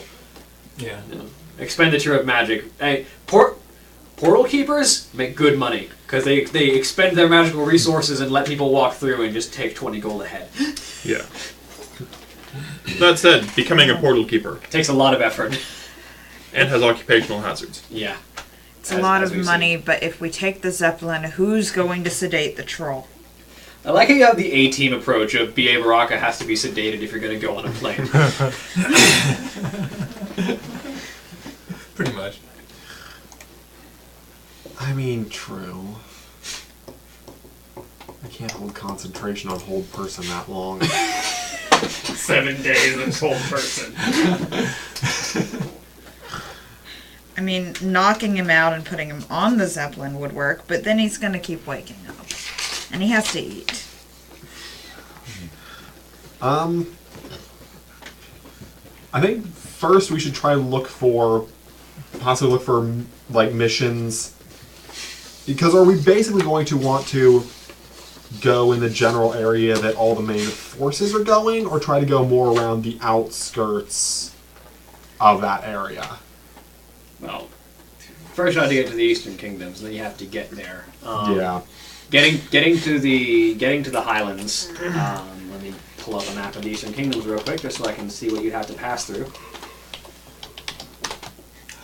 Actually, Eastern Kingdoms. Haha. sitting on a Zeppelin would be nice because you and I could build stuff. Is it on the northern or the southern end, or where is it? It is You can right build all kinds of stuff. in the central east. Let me pull up this map here.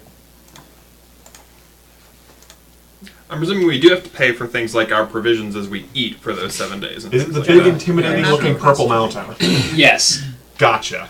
in the central east. Probably not going to cost 20 gold. I mean, So 20 gold each is not that bad. so I mean, if you're looking, I can still sell. I can Undercity sell a bunch of stuff that I've got too.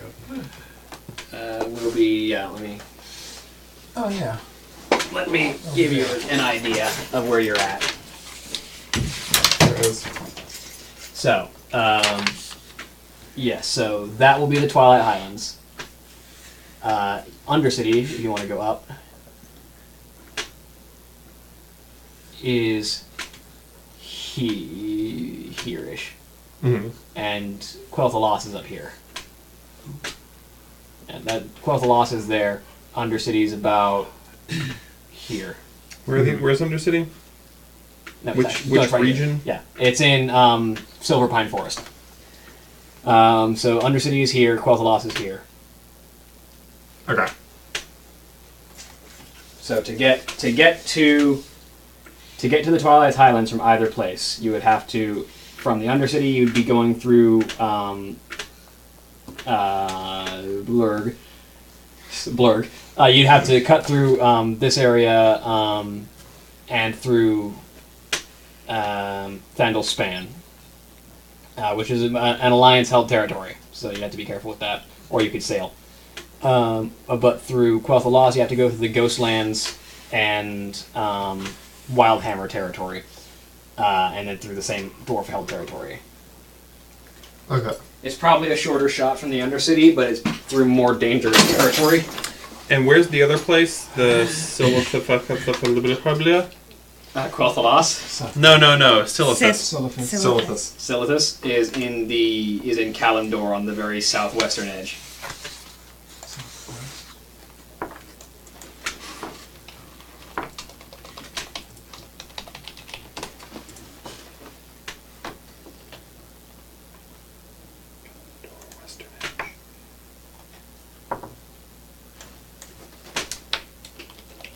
It's the Great Desert at the very southwest. Cool. Grey Desert to the very southwest. Although if you're looking at a modern map, you might see a giant sword in it, but that's just because of the most recent expansion, which hasn't happened yet.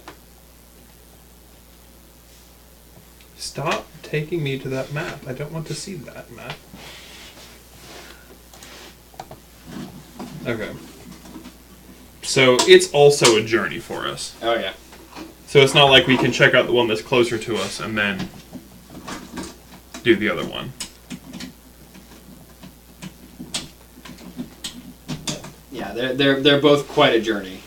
The nearest place you could get to Silithus would probably be a flight to Gadgetzan in Tanaris, and then cutting across two deserts, or a desert and a giant forest full of Oh, this dinosaurs. is a much better map. Well, I can do dinosaur forests and deserts. Those are my thing.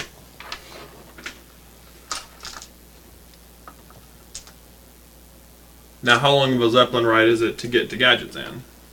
To Gadgetzan, it'd probably only be about a day, Okay. because Zeppelins move very fast. And then how long of a travel is it from Gadgetzan to Silithus?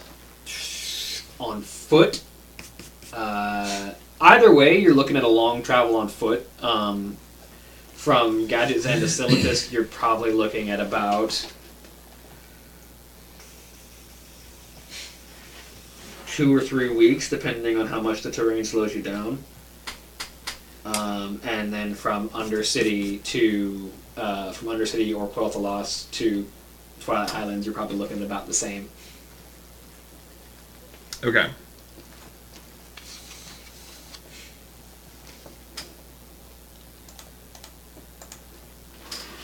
Just getting clarity.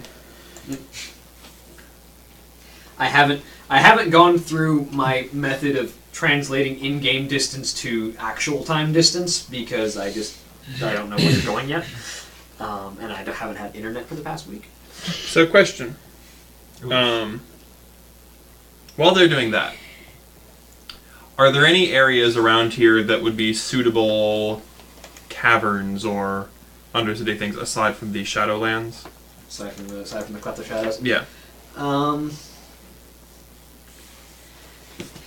While the walls that are still standing in Orgrimmar are pretty solid earth, they kind of had to be to withstand the cataclysm and stay standing. There is even further down from the Cleft of Shadows. In fact, the only open passageway at the moment to get there is through the Cleft of Shadows. There is a place that is known, not that you can really know this, but from what the locals call Ragefire Chasm, which is a series of tunnels underneath Orgrimmar, which goes deep enough to have access to like volcanic activity, which is why it's called Ragefire. It goes deep enough that some of the molten earth is still there. There are like pathways through molten earth and lakes of. We're talking fantasy lakes of lava. Yeah, the kind that you can stand near and not burst into flames. Yeah. Aesthetic lakes of lava. Aesthetic lava. It's sort of like you know the areas of the Underdark in D&D settings that have lots of lava in them. Oh yeah. Sort of like those. So but those would not be suitable for these sort of creatures. Not usually. I mean, some of them maybe. But it would definitely take some working to make it suitable for everyone. What would have to be done to make it suitable? There would need to be more plant life, like fungus and sort of stuff that can survive underground without light for a lot of the herbivores to feed on. And then the ecosystem would have to exist there for... Basically, you would have to transplant enough plants and then enough herbivores and then enough carnivores to keep the cycle standing. I'd have to create an ecosystem. Yeah, because at the moment it's pretty dead. The only animals that are down there that you can find are earth borers, which are giant rockworms. And So we got carnivores. yeah. What do the earth borers eat? Earth. Oh. Okay. They seem to subsist off of the minerals in the earth. So. Although they can probably subsist off the minerals in a creature too if they really wanted to.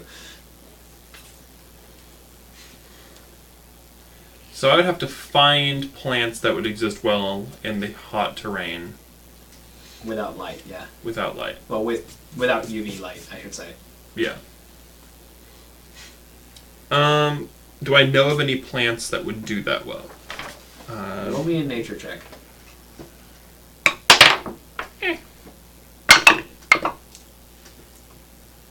That's a good roll to compensate for my low intelligence. 18. 18, nice. There's probably a few that you can think of. Matter of fact, as you think about it, there was a plant that you came across in the Barrens when you got near Razorfen Crawl, which was a place that was definitely very shrouded by thorns constantly. It wasn't as dark, but it was definitely in a very hot, very dry place without a lot of sunlight. Mm-hmm. And it was called.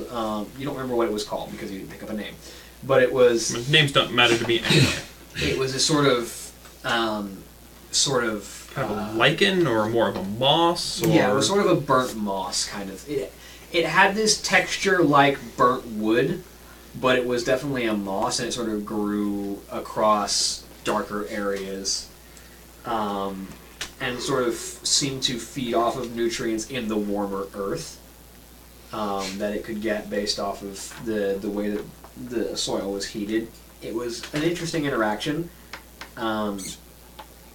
it seemed to like heat, and specifically dry heat, which is odd for a moss because most mosses tend to grow in more moist areas. Yeah.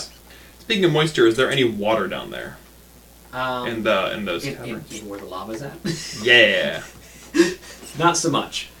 There's not a lot of water down there. Because that's going to be a secondary issue. Yeah, and it would probably be difficult to get water down there, just because of the lava. But theoretically, if there was some sort of underground stream or river found, diverted into the cave structure. You do know that there's a waterfall in the Valley of Spirits and near the Valley of Honor, where some of the South Fury River sort of is siphoned off into Orgrimmar, and from natural springs that exist on the top of Orgrimmar. And you don't know where that water goes because it kind of pools in the valleys, but it never overflows, so it has to go somewhere, either into the earth or somewhere. Okay. Would I have time to investigate that before nightfall today? Maybe. You go ahead and roll me a survival check. Okay, I will do that while they're making up their minds. Ooh, 21. 21. So there are the water definitely pools a lot, especially in the Valley of Spirits, which has sort of standing level water out through a lot of it. Which implies that there's not like a direct siphon where the water is going. Yeah. But you can sort of gather there are enough cracks in the earth, because it's very it's clay, it cracks very easily, that there are small cracks where the water can sort of pool and siphon into the earth and then moisten it around. So you sort of gather if you had somehow the ability to dig enough under a specific area around where this water pools, you might be able to get sort of a drip going from the earth above. But that would take very precise measuring that you don't know how to do. I'm gonna go find the goblin. Or I'm gonna go find those two. So it's about nightfall as you guys are sort of convening and figuring out where you want to go and how you want to get there that the troll returns. I'm assuming you guys are probably shacking up in an inn for the night. Yeah, that makes sense. Yeah. The troll walks immediately up to, since the half-orc here was going to walk up to Leaf. Yes? How far of a walk is it to the waterfall? Maybe about 10 minutes. He's going to grab your arm and start dragging you a direction. I start walking in that direction. Okay. So this is what you feel like then. I'm gonna follow. He's not like dragging you, like forcing you to go. He's Yeah. just suggesting that you come with You're leading me in this particular Yes. direction. Apparently we're going this way. Here he is. He has a way with words. So about I 10 will minutes follow later, too. he leads you to one of the waterfalls in the Valley of Spirits. He points at the waterfall and he points at the ground where the water is draining somewhere.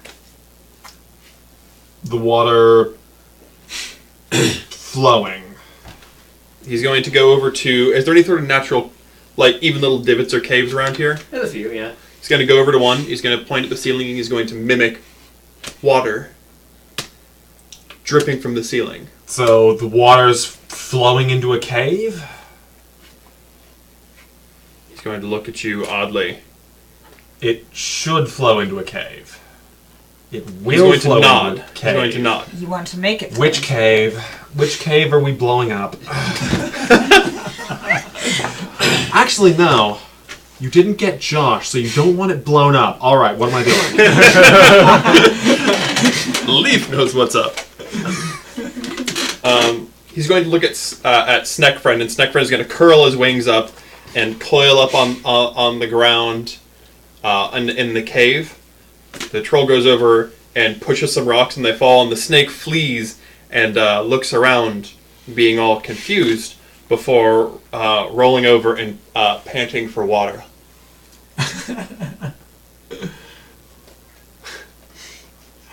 I think he wants us to solve an ecological disaster, maybe? This is the best game of charades. The animals want water? He points at we can see the big circle of mountains in the valley in it, right? Yeah. He points at the valley. We've all been to Ogrimmar before the Cataclysm, and then he mimics the ceiling, Fell. and then he puts a snake friend and makes a rushing noise towards the shadow area. So, is there a specific cave that we're looking for? Do I know how to get to these caves underground? Yeah, you have to lead them through the Cleft of Shadows and then down into Ragefire Chasm. How long of a travel is that? That's probably about 20 minutes, if you don't run into anything. He starts leading you. Alright. Oh boy. So he leads you through as he is leading you through the shadow area. Though, as we're walking well, take a mental note of how big is this waterfall exactly? Relatively large. It's the cavern, like the valley's walls are massive. Sort of they stretch for a good couple hundred feet off in this one direction, and then there's this probably about 40, maybe 50-foot wide waterfall that sort of pours in from the mesa above. Okay, so it's a pretty large waterfall. Yeah. It's not Niagara Falls, but No. it's certainly a big and active waterfall. Yeah. Okay. So we can divert some water from it if we need to. This one seems to pour up from a natural spring that, if it makes any sense, there is a spring somewhere very deep that pours up into the mesa above Orgrimmar and then waterfalls down into Orgrimmar. Mm-hmm. If that makes any sense. Yeah. Alright.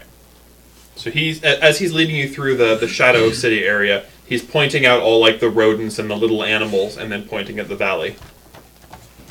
The animals need water? He stops, points at the animals, points at the valley, and then whooshes from the valley to the So animals. what does the valley look like? Exactly. He's pointing at the drag, which is the circle area around the Orgrimmar, that sort of the inside Orgrimmar that sort of connects all the different valleys together. You know that the drag used to be covered. It used to have a cave ceiling, but the Cataclysm brought it all down, and now it's sort of exposed to daylight. Mm-hmm. So you're pointing out how there aren't things living over there. So you want us to get water over there so that... No, you want us... He motions for you to keep following him. Alright. And he'll lead you to the Flame Cave area. Convenient my character doesn't know any of these names because I cannot remember a single proper name you've told me. Yeah. Fair enough. But yes, he leads you to caves that have the fire. So he leads you down to this very oppressively hot series of underground caves that you know as Ragefire Chasm, which is called Ragefire for a reason, because there's lava everywhere. And then he'll go to the ceiling and he'll...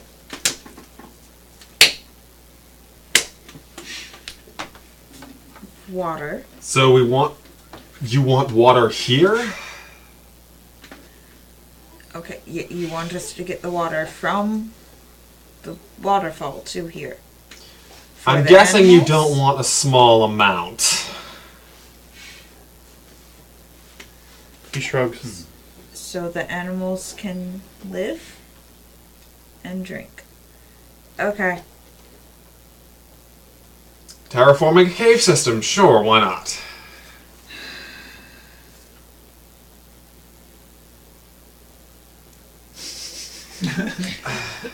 Don't look at me. I don't know what to So- do here. So there I is stab. are there small amounts of water around here? Not really, because there's lava everywhere. Yeah. It's gonna evaporate. To create a significant enough amount of water for it to continue to exist, you'd probably create a sauna first, and then if the water managed to stay around long enough, you would start to create basically a hot spring. Mm-hmm. You can create a tourist attraction all in one. I was just thinking that.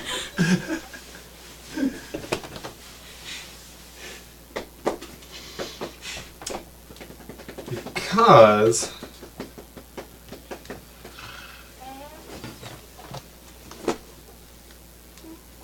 Are you just trying to make a tech device that has create water implanted into it? Industrialize that.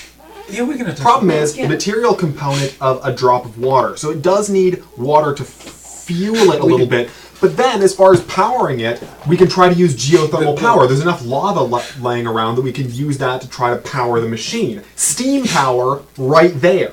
It generates its own fuel, and then it takes geothermal power from the environment.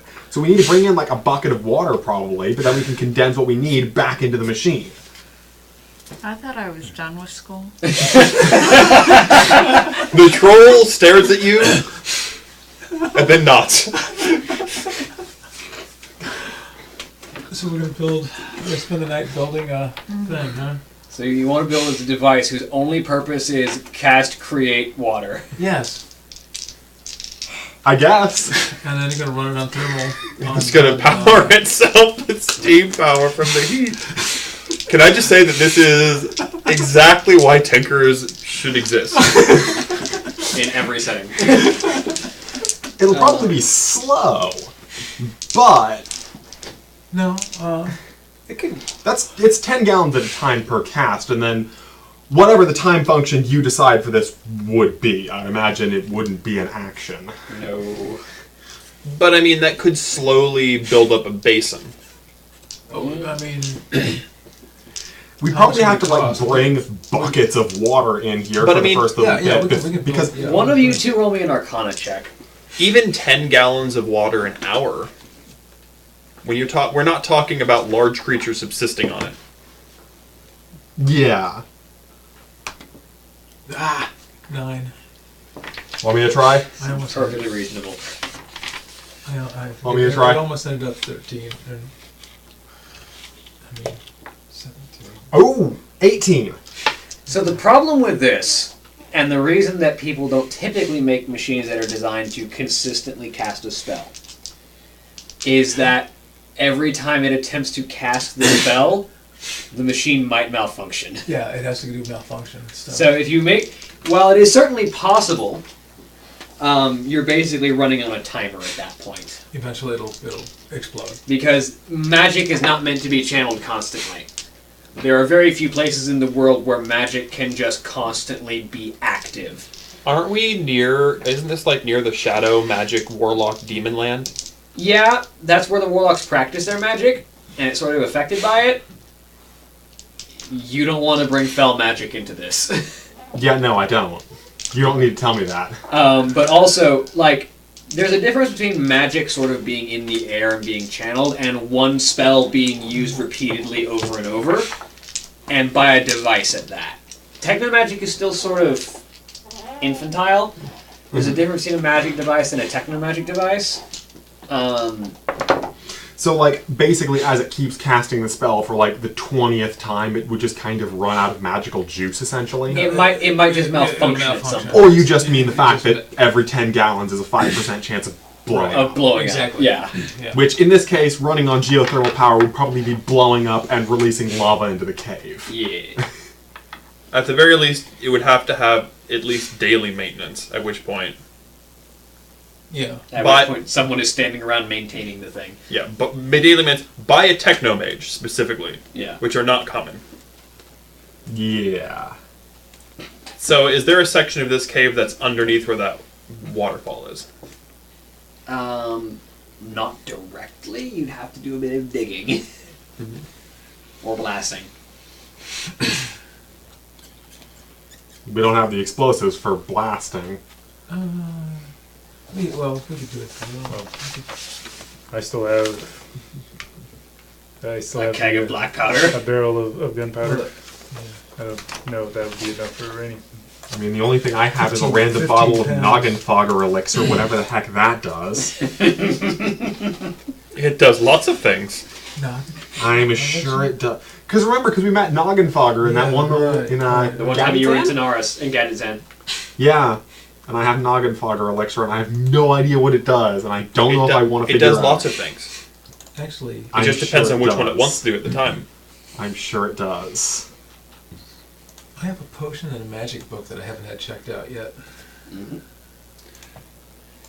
Curiosity, how far would it be to get a sample of that moss? You'd have this. The only place that you know of is in the Barrens, the Okay. Southern Barrens specifically. Okay, that's a ways. Okay. Well, I've presented you with what I need. I don't know if the party cares nearly as much about this problem as the troll does. Yeah. Also, to clarify, rats aren't going to pay you back. Yeah, I know. I kind of figured that too. But This is something the troll wants to do. Yes, the troll is into terraforming and solving ecological problems because he identifies.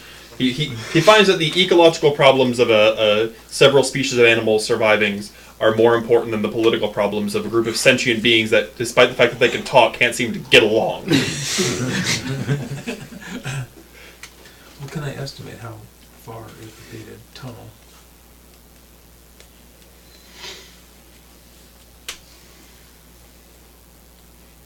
You could roll me. You don't have.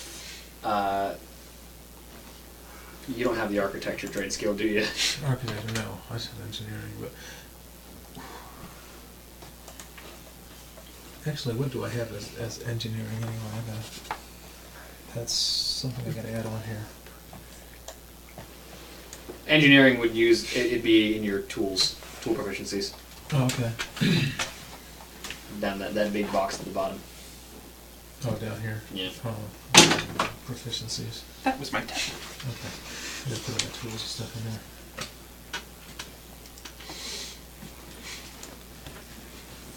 But as far as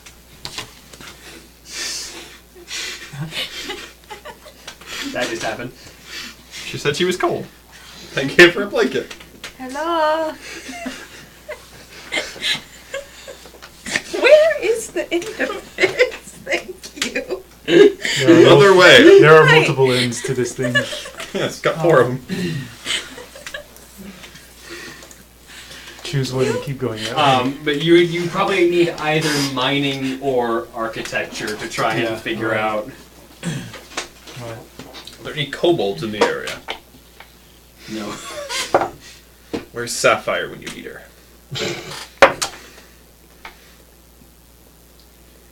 Go find some shrine of Sapphire and invoke her. Sapphire could dig that tunnel in like Sapphire 15 can seconds. absolutely dig that tunnel.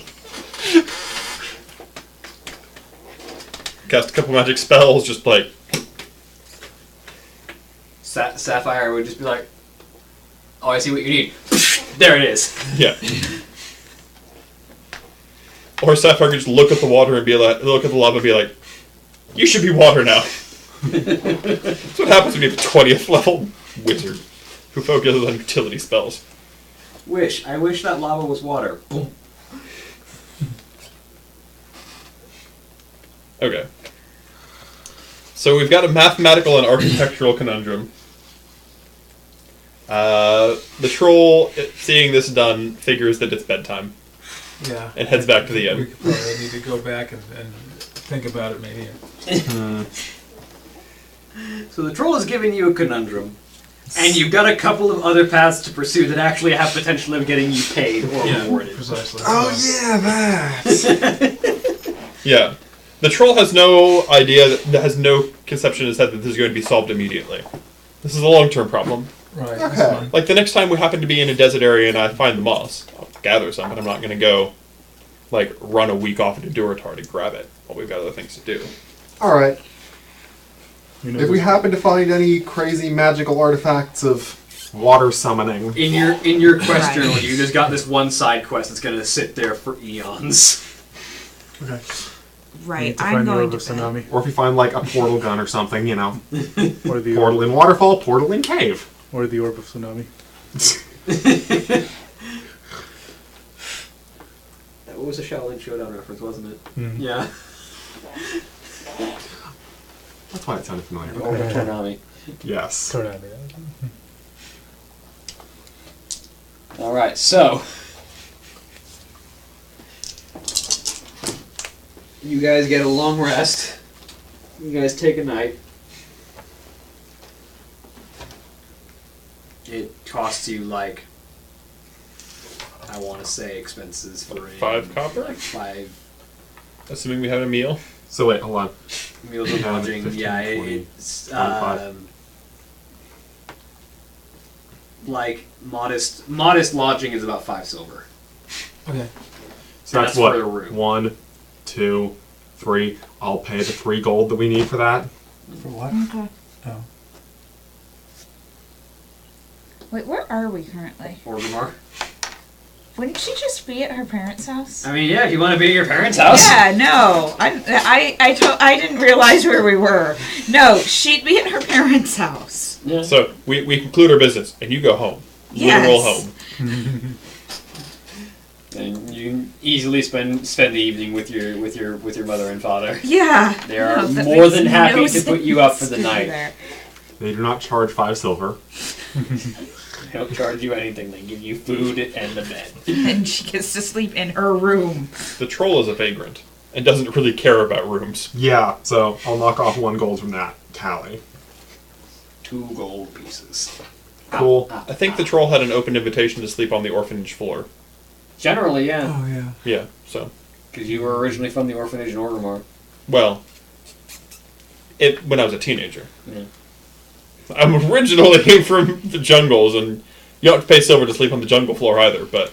No. But yeah, you eventually ended up in the orphanage, so you probably find your way back there as the one place in the city that is consistent that you know of. Yeah. Just walk in, find a soft something. Matron Battle Whale just kind of looks at you and just Battle whale! Yay. nods.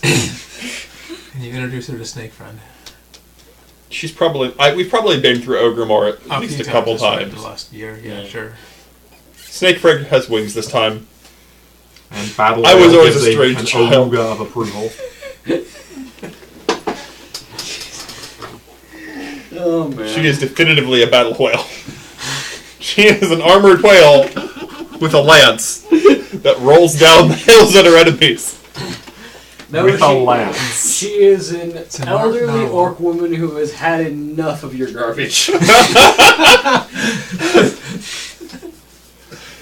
An orc druid that turns into a whale? No. Oh. I want a whale to have a lance. That's all I really want. A narwhal. I want a whale in full plate with a lance. The lance isn't sticking out of her head. She's got it on one of her flippers. And then just rolls. Yep.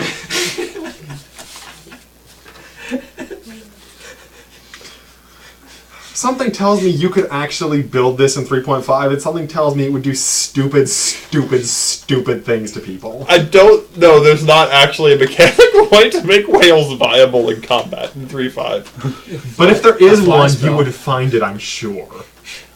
It depends on whether or not the DM allows you to turn into an eagle and then midair turn into a whale and drop on your opponents with great effect. Just make it into a mini fortress. Actually, that's a thing. That is actually a thing.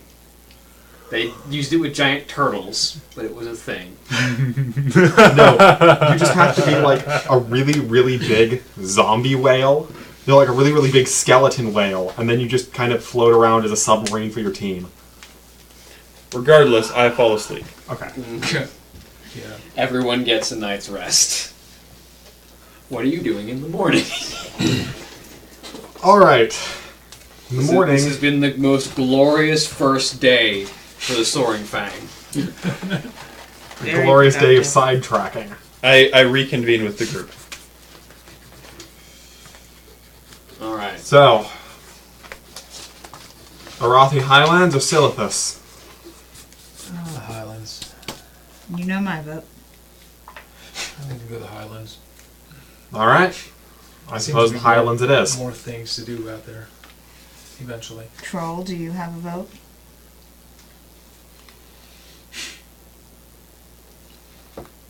Highlands, or what's the other place? Silly face. Stillithus. Silithus. The Silithus Wastelands or the Highlands? Didn't care. Alright. Didn't know where Highlands then. Would you prefer to teleport or ride on a zeppelin? The troll's eyes get massive. he looked uncomfortable. Are you okay with teleporting? He does not look comfortable. Zeppelin? He continues to look uncomfortable. Okay, let's go teleport. I gotta find a shop where they want to buy some of this stuff. I'm carrying around too much junk. Yeah, can you get your wagon through a teleport? Yeah, that's gonna cost a bunch. Yeah, it'll cost a lot more to get the wagon. I feel like that's an argument for Zeppelin. It is. Because we've got stuff. Yeah. Like, I mean, on one hand, yes, the troll will be uncomfortable. On the other hand, spending triple digits of gold. Also, to clarify, nothing in your experience with the troll has made you think he'll want to walk through a portal created by fell magic. That too. Film magic. Or even arcane magic, honestly. Yeah. He doesn't differentiate. It's all I do. weird stuff. A wizard did it. I do, and you know, I kind of don't like fell magic a whole lot. So you know what? You do know that most of the portal keepers are arcane casters. Oh. Fell Still. magic is a bit excessive for portal use. Fell magic can make portals, it's just not... You may or may not leave them with your soul. There's a cost. And it's not worth paying for constant creation of portals. Oh, if we spend a week on a Zeppelin, we can build all kinds of stuff. So by the time we get there, we'll have something to play with. Yes. It would probably be another 100 gold to get the wagon and the Kobold and the Kodos through. Yeah. Let's just do a zeppelin That because said, Zeppelin transport is free for passengers. Trying to load It's good. cargo on might cost you. That's Yeah, but it's not going to cost us that much. It's not going to cost that much. Yeah, we can do that. probably a couple gold. You got big cargo, so maybe up to like 10 or 15, but that depends Yeah. on how you can haggle. Also, I can do we have a base of do we have somewhere where we can leave it here? Like if there's stuff you don't need, that's for storage. Like if you don't expect to use your shredder. Yeah, I could probably do We'd that probably, for like- a while. Look into grabbing some kind of a guild hall of sorts. Well, that's going to cost That's a lot. a junk of But money. because you're a horde line, you can get a good deal on a loan and good time to pay it to make payments on it. So well, I can figure out prices. and you can get preferential choice of land. So confident are we? Or we could just I'm sure there's some sort of area where we can Well, are we pay gonna, to leave things. Do you want to leave your stuff at Gianna's parents' house? I don't think it'll fit. Hey, how about you stuff this what high do grade your military parents tech do? in your attic? What do your parents do again? Your father's a blacksmith, and your mother, you don't know what she does. They couldn't use a pair of Kodos for a month, could they? could they? Yeah, you can run a. I could hire them out somewhere. Actually, Sure, they have honestly, I bet gardens. Kodos would be great for agriculture. I wonder if you could convince a farmer to be like, "Hey, you want to? What time of year is it?" Probably, it's been about a year, it's probably late summer. Yeah. Not really a time that they would need Kodos for plowing. No, for plowing or anything. How much would it cost to stable for? Kodos probably eat a lot. They do. Yeah. And also, I mean, the thing is, going to the Eastern Kings, we're gonna be there for a little while. Yeah. Yeah. So Okay. I mean, Take 'em 10 with- gold is not that much. No. So you want to try and haggle down? Yeah. Try to haggle up price on that. You're haggling with another goblin because the goblins run the zeppelins. So Okay. roll me your persuasion and you get to add double your proficiency because you're a goblin trying to haggle. Dang. That's not a good roll. 12. You roll the 19 on the die. Yeah. The lowest you're willing to go is 13 gold. I rolled a 4 on the die. The lowest the goblin's willing to go is 13 gold for the Kodos and the 13. wagon. Okay, well, we'll get it there anyway. Okay. But the rest of you board for free. because The Horde pays. Horde taxes pay for the Zeppelin service. Okay. They have public transit, unlike Gwinnett County. 13. Okay. The only thing about it is because it's across a continent, it's nowhere near as regular as like a bus system. I don't know. Have you seen the Gwinnett County bus system? It's probably more regular than that. Maybe. Let you take jabs at our local constituency and their inability to arrange for a basic bus stop to work. Either have it or don't. Don't do a garbage job. Mm-hmm. Hi, local politics. But yeah. So. And something Marta is a laughingstock. Marta's in Atlanta. Yeah, Marta's Atlanta. At least it functions, though. I guess. Admittedly, anywhere where there's a MARTA stop, there's a sharp increase in crime as opposed to the opposite. But still. Regardless. Anyway. Local problems aside. So. A Zeppelin ride awaits you. How are you going to get the troll on the Zeppelin? I mean, the troll trusts the group enough. He will... We have to go... I have a blindfold. Do you want to try this? Narrow eyes. I mean, was he just afraid of heights or just... I mean, your snake flies. You can too. Narrower eyes. Do you want me to knock you out? Just saying it'd be easy. Take a little nap. He looks unhappy. Just go down the You can be unhappy no matter what. Which way do you want to do this? He'll follow you if you go. Okay. He just isn't happy. He gives the Zeppelin dirty looks when you're boarding. I forget. Does he get motion sick, or does he just not like it? He does not trust this goblin nonsense. Also, you know what happened the first time he got on a Zeppelin? It blew up. Yeah. Only once, though. Most Zeppelins only have to blow up once. But not if they're goblins. Very not difficult. if they are goblin zeppelins. It's very difficult to blow up a Zeppelin multiple times. Last campaign, I blew up that zeppelin like at least 50 times. I mean, come on. Yes, but you also had an insane kobold woman who could reassemble it with her mind and make it immune to weather. Oh no, I was talking about the zeppelin I blew up 50 times. But Yeah. you know. I was going to say, you're talking about the one that you blew up for the Bolton clan. Oh. The both, yeah. That was just one bang. So.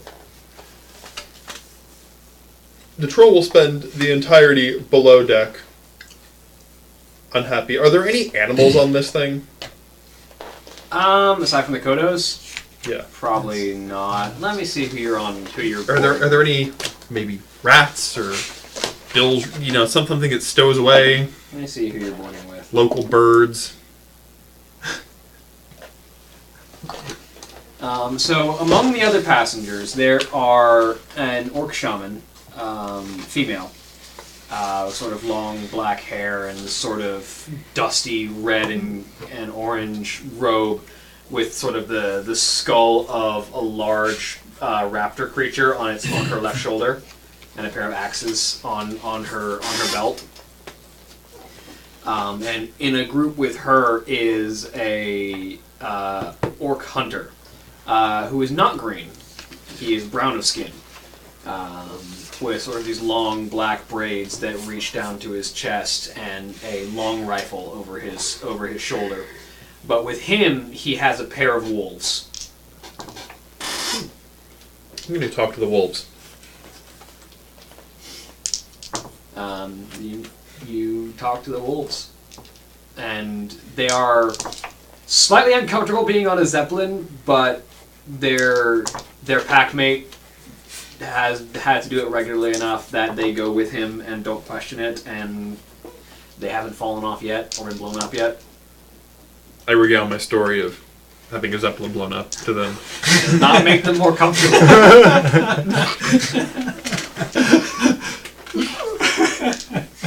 That's terrific. But as the Zeppelin makes its way, I noticed you crossing your arms when I mentioned the raptor skull. It's the circle of life. Just giving the shaman a side eye. Yeah. It's like, you better have eaten that whole thing. There better not be any waste.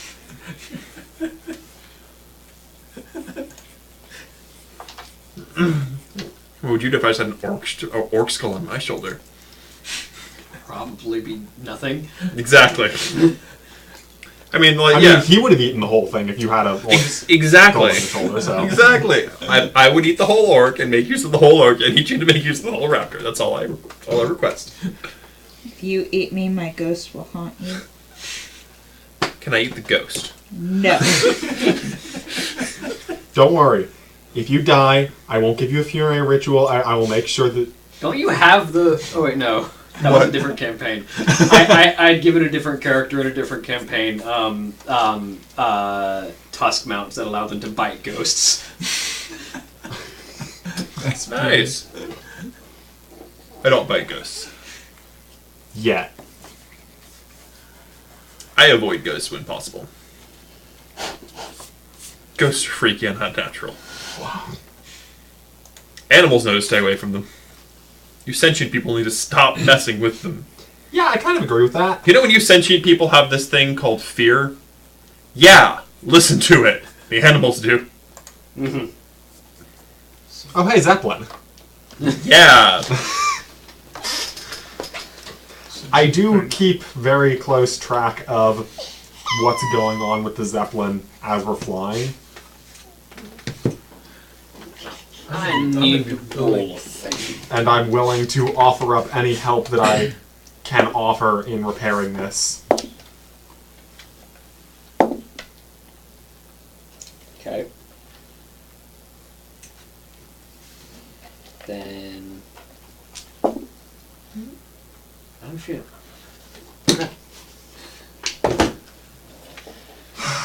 Does that mean you just roll the 1 on the random encounter table? So... I stab it. The Zeppelin is flying for a few days, and you're somewhere over the Great Sea that divides Kalandor and the Eastern Kingdoms. In the middle of the ocean. You know that, based on where you're at in the map, the Maelstrom is somewhere south. In fact, as you look to the south, off of, like, as you're sort of below decks and looking out the balcony towards the south, you can sort of see the ominous storm clouds of the never-ending storm that is the Maelstrom at the center of the world. And as you're watching that storm brew, you hear the shout from the main deck. Dragon! Oh, Dragon? jeez. Why is life never We're easy? never gonna troll on one of these again. Which dragon is it? You all head to the main deck. Yes. I Yes. Main deck with... Yeah. All hands on deck. Get the shield out. As you all pour onto the main deck of this Zeppelin, the group of you sort of gather up onto the main deck and look around, and you can see in the distance the flapping of large black wings Oh no. as Oh. That one. as not the black dragon you were expecting. Not the one with the We massive were expecting metal a black jaw. dragon? Not Yeah, the massive I was- metal The jaw. one that was causing the apocalypse. a Yeah, I while know back. that. Apocalypse one. Yeah. Not that one, Not that one. Okay. Okay, that's okay. but a black dragon encroaching upon the ship. Where do black dragons normally hang out? Wherever they want to. Don't know. Wherever they want to eat. Nobody tells a black dragon he can't hang with them, okay? That's not something you tell a black dragon. As you should know by Faust by now. The last thing you tell a black dragon. Alright. I'm gonna prepare throwy stick. gonna roll some initiative. See if we can get a dragon fight in the last half hour.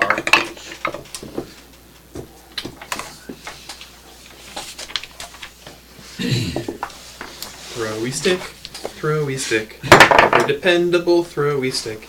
It's a stick that you throw. Throwy stick, friend to all, except the person you're throwing at.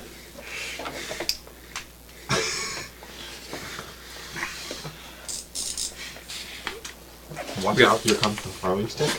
I've got throwy stick, stabby stick, and slashy bit. Let's see. And then Snack Friend has noms.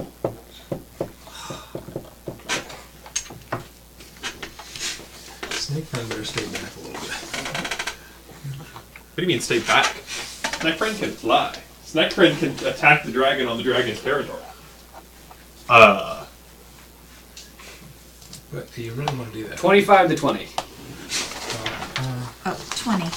20. Whenever we get to it, I got a 10. Okay.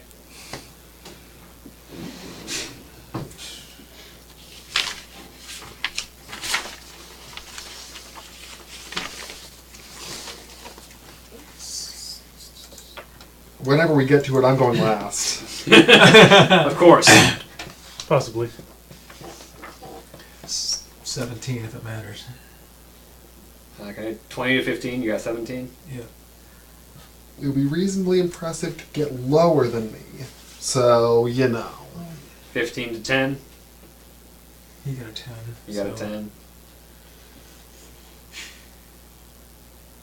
Dang. 10 to 5. 5 to 1. 3. And you have the higher dexterity modifier. Yep. The two of you. So I do go last. The two of you going at the same time. All right. So that's Brick and Leaf. I decided I'm just gonna start letting you guys go at the same time if you roll the same initiative, just because it lets you guys like do some fun stuff together if you want. Okay. Or you can just decide how you want to go. And then I need to roll for the two other people who are on this boat that can actually fight. And for Garrett. And for I'm not going to run 3 people at the same time. We're going to presume that there's Garrick. NPC. We're going to presume that Garrick is communing with the spirits of the wind to stop the boat from being Crashed. crashed. There we go. Yes, that's Garrick's role this fight. That works. Throwy sticks, throwy sticks, made of wood, throwy sticks, a little bit of rock, and it's sharp. Throwy sticks, throwy sticks. I like your battle whale. Are you drawing Battle Whale? Yes! Oh, that's fantastic. Battle Whale is friend to all. It's a happy battle whale! Alright, so the first up is How the could a shaman. Battle Whale not be happy? Seriously, having a whale of a time. I can throw things at you. Yes, you can, and you probably will. I'm not intimidated. I mean, I know you're not. If the threat of throwing things made me stop telling puns, I never would have told a pun in my life.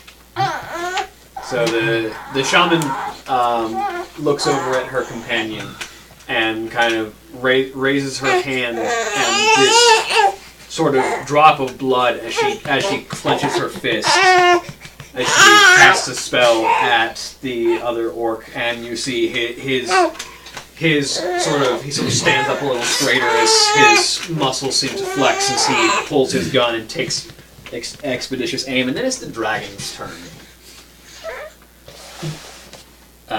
Excuse me. As the dragon closes with the ship.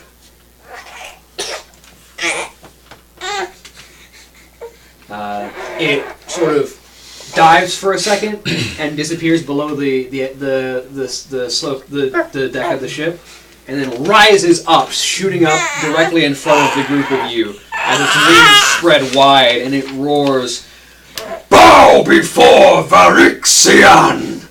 And all of you need to make a spirit saving throw. I can do those. I'm not bad at those. Yeah, I don't do that very well. Well, I rolled a 1. You are frightened of this dragon. Yeah. 18. You are not frightened. You are frightened of this dragon. Okay. 18. You are not frightened. 10. You are frightened of this dragon. So literally the two of us are. The two of you are not frightened. As a reminder, the frightened condition gives you disadvantage on attack rolls and ability checks so long as you can see the dragon. Goody. So, Disadvantage on- Okay. I mean, it's just like Snack Friend, just bigger. Snack Friend can take him. Do I need to roll for Snack Friend? Yes.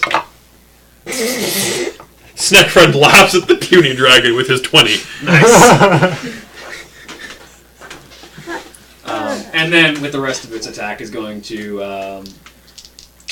who's in front of it? The troll's in front of it. It's going to try and fight the troll. That's the troll's job, to be in front of things.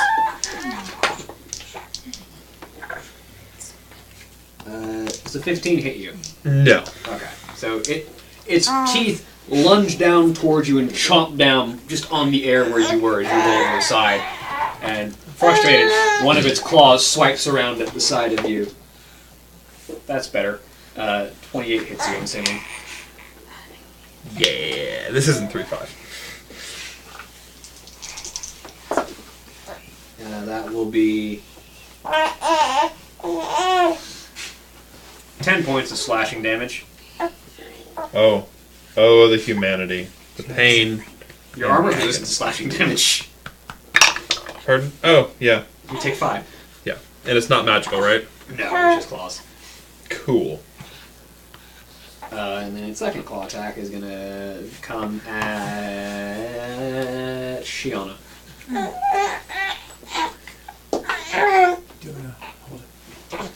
26 hits you, I'm assuming. Yes, 26 hits me. Yeah, get back here.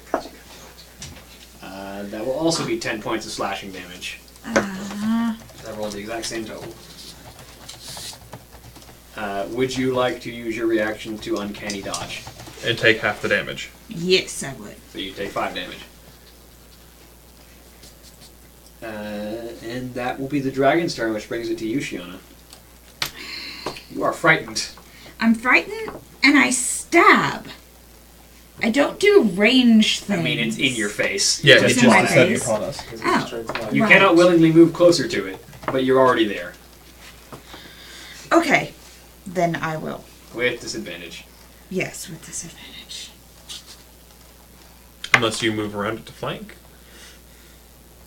And around it would be off the side of the boat. Oh, well, that provides complications. Yeah, 12 to hit. Unfortunately, as you bring the claw around, it kind of scrapes across the side. As you're just like, the strength isn't there because you're trying to swing and pull back at the same time, and it just kind of scrapes across some of the scales. Josh, Can I throw a bag at it? a bag of what? Tanglefoot bag. You think it might be a little big for the Tanglefoot bag? Oh, for as far as getting the wings. Yeah. Okay. Standard grenade. This is going to be a waste probably, but disadvantage, right? Yes, because you're afraid. Natural one. Well, you're lucky, so you can re-roll that one. Yeah, we roll the 1. I got to roll a 1 and a 2. So I can re-roll the 1. Well, you can reroll the 1 to not malfunction is the big thing. Or to not critically Actually, fail. 2. 5. So that's like plus 5. Still misses, though, Yeah, I as think the that's grenade fine. goes...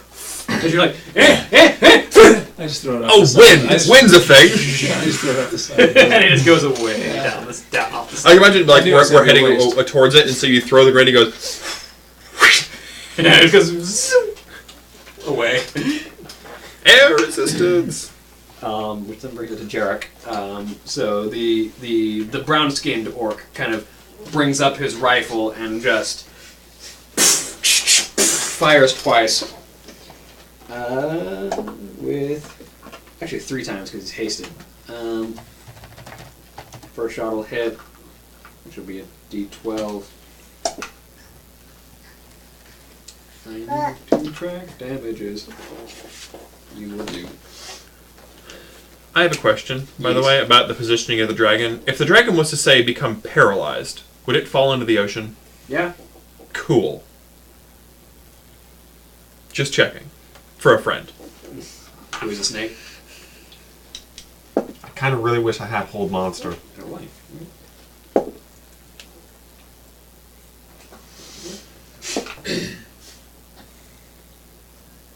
Third hit. Good.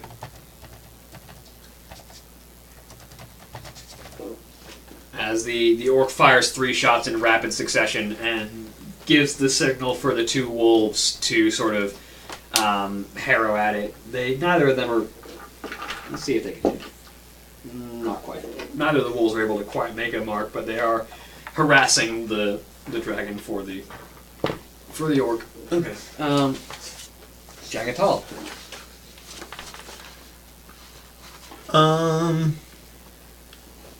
You and your snake friend are not intimidated by this dragon. Yeah, not at all. Would I be considered flanking if Snake Friend flew around to the other side of this thing? Yeah. Let's flank a dragon with a snake. Alright. That's the plan we're on. I'm going to take this dagger and...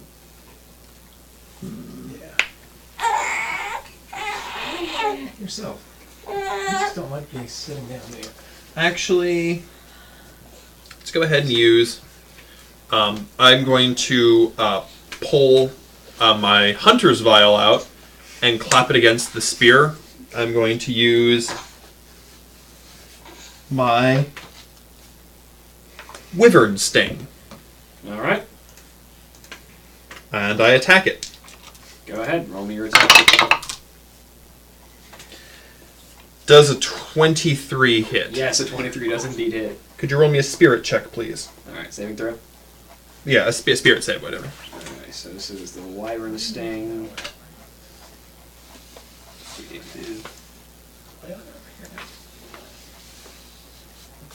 It can always fail. The DC is not high, but it can always fail. That's a 13. Shoot. Did it succeed? 13 is the DC. Okay, so it succeeds. It still, however, takes damage.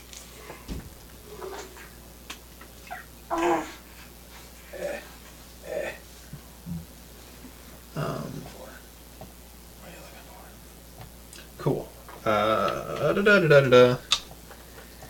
One of these is a D8. Hello, phone. I could have sworn I had you turned down. Ooh. Well, max damage.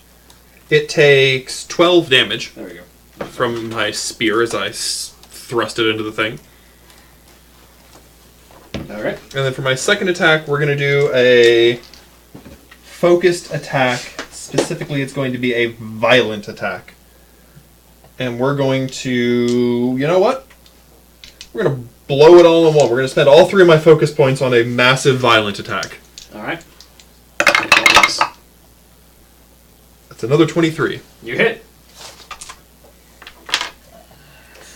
Alright. It takes 7, 14... That's leaning. 17, 24, 28 damage. Nice. Okay. As I use my just most savage, violent blow on this thing. Just drive the spear home through the scales as it roars in anger. Snack Friend Yep. makes his attack. He only gets 1. But he is flanking.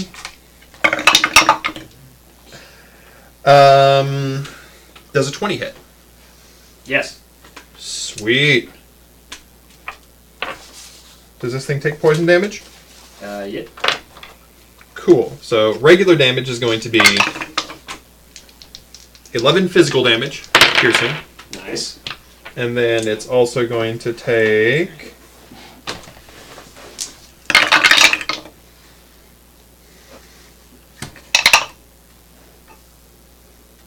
nine poison damage. Nice. Is that the end of your turn? What, after doing Yeah. 50 damage to this thing? Yep. Okay, yeah, that's the end of my turn. 60, actually. 60. I would like to clarify for everybody think that those are massive numbers. I literally was just like, I'm going to use literally all of my abilities in one series of blows and just see what happens. It worked. At the end of your turn, I'm mostly trying to draw the ire of the dragon. you've done that. Yes! As the dragon uses one of its legendary actions to make a tail attack against you. Massive success. As you drive this poisoned spear into it, and as your snake bites down on it, it roars in frustration, and its massive tail swings up around and slaps down towards you. Come at me, bro. It's going to come at you with a 27. That is better than my AC. Yep, and that's going to be... It's... What? 17 points of bludgeoning damage. Things have hurt more.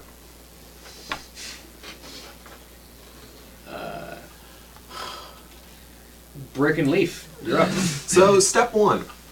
I'm going to try to make a 20-foot radius sphere to encompass as much of my party as possible and cast Calm Emotions, which will instantly repress anything that causes you to become charmed or frightened Excellent. for so long as the spell remains. And how much damage have you taken? 17. No. Plus. 20... plus 5. 22. I have it, so I'm going to go Sorry, ahead I have and 5 extra hit points for the day. going to go ahead and cast Healing Word with my bonus action. Yep. So go ahead and do that, and I'll start rolling. Do what you're doing, and I'll roll for this. Okay. What are you up to, Brick? Well, it depends on if his thing goes. You're not frightened anymore. Yeah. That automatically succeeds. Okay. Well, in that case, would I be able to go up to it and hit it? Yep. No, well, actually, I wouldn't be able to do that right now, but I'm going to... Oh, and to clarify, at the end of my turn, Snackfriend moved back a little bit, so it's flanking with Shiana for her turn. Cool. So he moved a bit and then moved around because he's got the flyby feature, which means he can move around however he wants and not provoke attacks of opportunity from this one As dragon. long as he attacks it, yep. As long as he attacks it. You recover 16 hit points Cool. from a 3rd level Healing Word. Holy Cleric. I am the heals. Because, adding plus 5 HP recovery to every healing spell is kinda nice, but at my 3rd level ones. Okay. In that case, I'm gonna...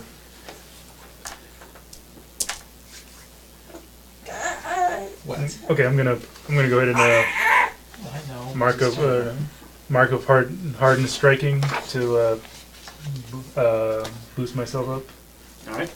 and I'm gonna get closer to the dragon to strike it next turn. I don't think I can do anything after that. Are the marks all still actions instead of bonus actions? Most of them, yeah. The lone wolves are the ones that can hasten empowerment to... Yeah. Actually, faster. technically, the dragon, if he got caught in the Calm Emotions, also has to make a wisdom save, or else he can't be hostile to us until he gets hit. That's a natural 20. Okay. He still hates us, hates our guts. Very much. Yep. Still an action. Calm Emotion. What a very Leaf spell. It's the conflict evasion spell. Oh no. Like, Plus, it also partners nicely with Lesser Restoration, because between the two of those, I can heal just about every status effect. nice. Yep. Okay, so that brings it back to the top of the round, which also means at the end of you guys' turn, it's going to use its 2 remaining legendary actions for a wing attack. On. Each creature within 10 feet of it. So all of you that are in melee with it Cool. need to make an agility saving throw. Ooh, I'm very good at that. So that general section of the table. What am I adding to saving throw? Your agility and your saving throw proficiency if you are proficient with agility saving throws, which as a rogue you should be. Oh, Yeah. okay.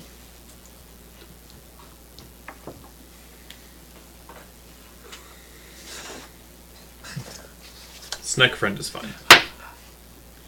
That's a 20. Okay. Snake friend made an 18. I made a 15. 18 fails. 18 fails. Yep. Wow. Yeah, I got an 8. Alright, so you made a 15? Yeah. The three of you that failed take... 963. I'm thinking 10? 12. 12. 12 bludgeoning damage and are knocked prone. Cool. The What does that do to Snack Friend? The snake will fall 80 feet before it can correct itself, or it can use its reaction to have that and fall 40 feet before it corrects itself. Reaction, fall 40 feet. Yeah. What are you gonna do? What are you gonna do? You're gonna sit down somewhere. You're gonna go sit down. And then it can fly up to half of its flying speed. So it's going to reposition itself as it flies over the top of the zeppelin. Land on deck, or is it flying away? It's just hovering above. Out of melee reach? Yes, it does fly out of your reach. So if any of you have reactions left to make attacks of opportunity. I didn't use a reaction. Yep. And yeah, no, I don't have advantage anymore. Am I still at disadvantage? You're not frightened anymore. Ah, It's calm emotions. I need to check the weighting on this die because that's the 4th 18 in a row I've rolled. Nice. doesn't matter. I just rolled a 4 on the die. So that's a 23 again. You hit. Roll damages. That's impressive. 5. 5 more damage. I'm going to imagine I didn't actually stab it. It just flew away and my spear was still in it. It just sort of like twisted out a little bit. Mm-hmm. I can take him back. You can take him too. That broke it to 100 even damage that has been done to it thus far. Cool.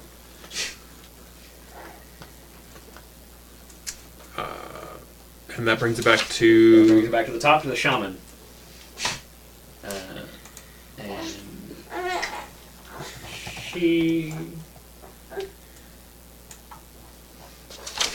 is gonna probably, if I know my shaman spell list, which I don't because I made it a while ago. What? Yep. Okay. She just kind of gathers energy in her hands as this lightning begins to arc around her, as it sort of gathers around her arms, and she just thrusts her hand forward as a lightning bolt shocks out of her hands. The dragon needs to make a dex save, which it succeeds, but it still takes half damage. Could you stop making all these saves, please? Which is rather inconsiderate of you. Fortunately, you're fighting a dragon.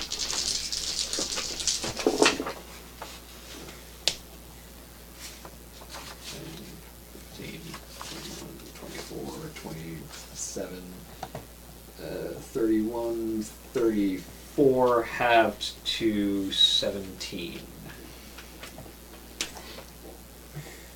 Spartan 117.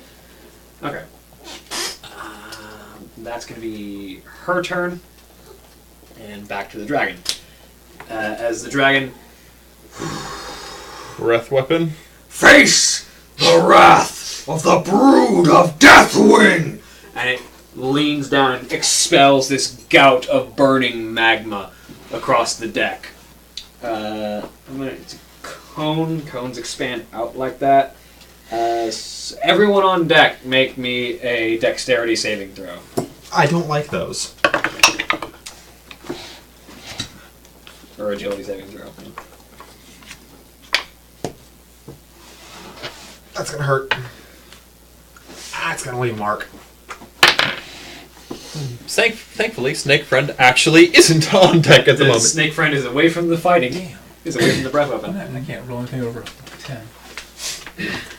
10. Yeah. You have evasion, so you take half damage anyway. Better than me. 19. 19. You make it, so you take half damage. That's 4. Do you have evasion, actually? No. Okay. Yeah. 4.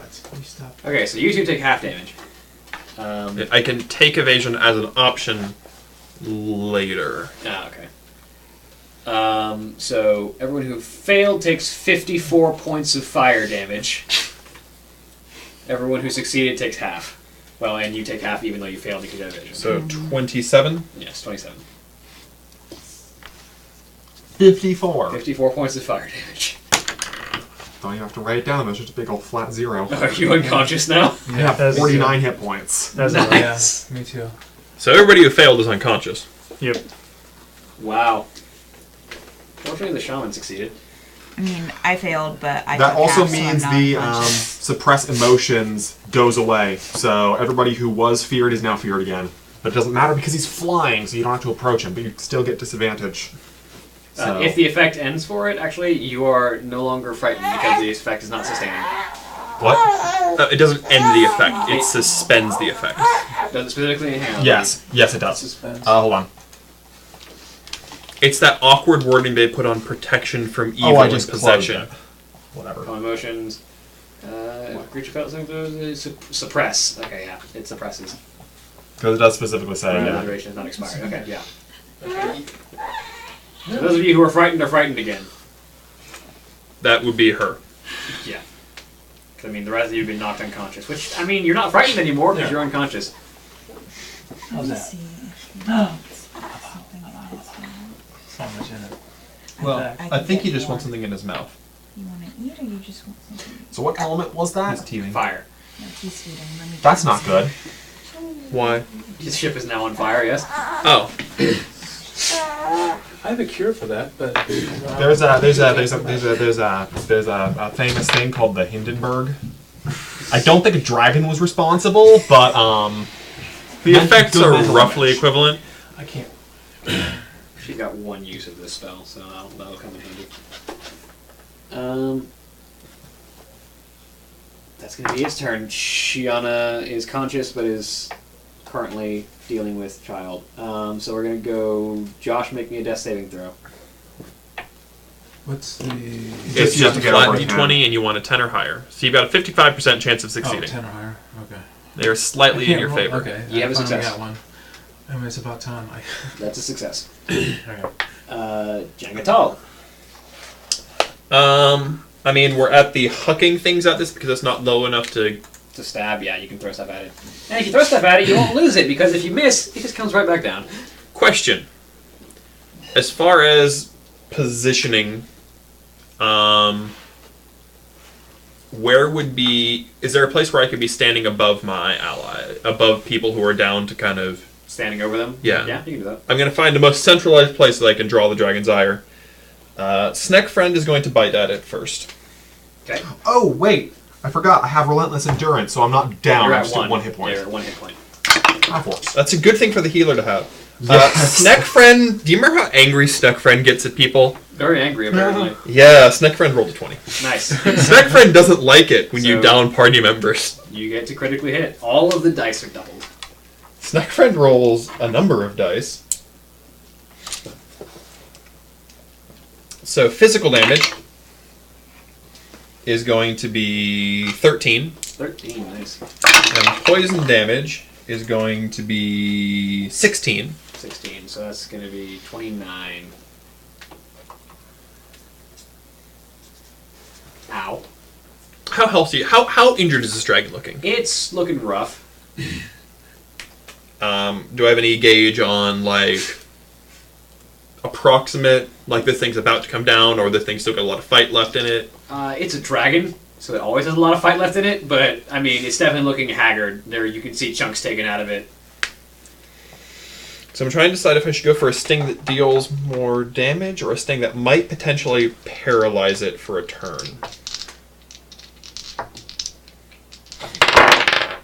I think we get it for a sting that... I'm going to go higher risk because it's going to have a really good stamina save, and I don't think 3 extra damage isn't going to be all that great. Tap the sting vial again. Same Wyvern sting. The upside is way higher. Yeah. And I can't use my steady strike because, oh yeah, You gotta focus. somebody spent all his focus points earlier, like a Nimrod.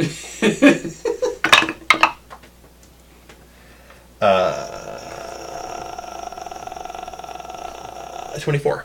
That hits. So it's a spirit save? Yes. It's only 6, I recall. I'm hoping its spirit saving throw is one of its weaker ones. Of the 4 that it has proficiency in, yeah. That is a 15, though. Yeah. Cool. It still takes... it still takes 8 damage Hey. from the spear. And huck my other javelin. There we go. I knew it was going to happen eventually. Luck ran out. I presume a 9 does not hit the darting. No. 9 does not hit the darting. Sorry. I'm going to hurl my 2 javelins and then pull my big spear out and stand defensively over my fallen comrades. And then retroactively, I presume Shiana's going Shiana, to. it's your turn now. I'm gonna die.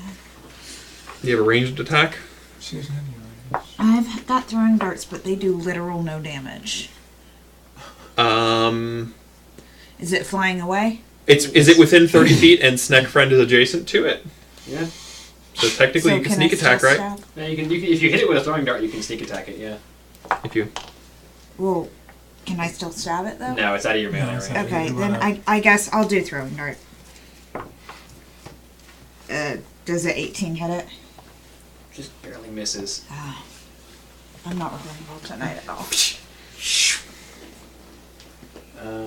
I'll make it Jarok. Jarok's unconscious. Jarok needs to make a death save. It's a 5. He has a failure.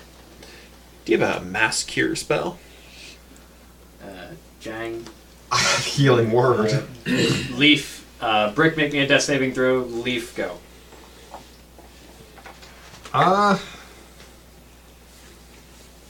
Yes. 10. Alright, you have 1 success. Can I try to roll medicine or something to see how injured this dragon is? Yeah, you can roll medicine if you want to. That'll be your bonus action. With a bonus action? You can still cast Healing Word as an action if you really want to. No, because I want to be able to cast Healing Word and Cure Wounds if I pull that. Yeah. Um, Generally speaking, trying to have an effect on the battlefield with a skill check, I generally roll as a bonus action. that makes sense. That's fair. Cool. So I can try to damage this. So I can damage this thing and pull someone up, or I can pull 2 people up. They're basically my options right now.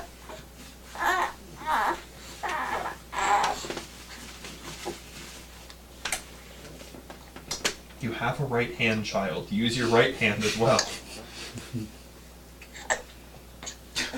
He wants to only ever use his left hand. Do you have ranged options? Or any big range things? Not really, no. That orc hunter might be a good person to have up right now with the gun. Is he down? Yeah, he's unconscious. Yeah. Right. And you're good to have up because you're a spellcaster. So I have, yeah, I've got. Having the 2 of you up is probably the best bet. So I'm going to go ahead and put 2nd level Cure Wounds on him and then 3rd level Healing Word on Josh. Alright. That'll be wherever my D8s have gone to.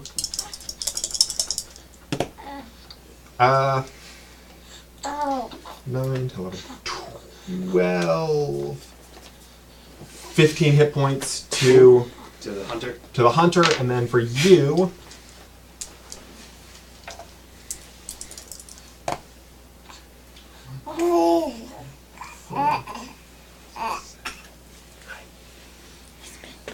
uh, 12 hit points to you. Okay.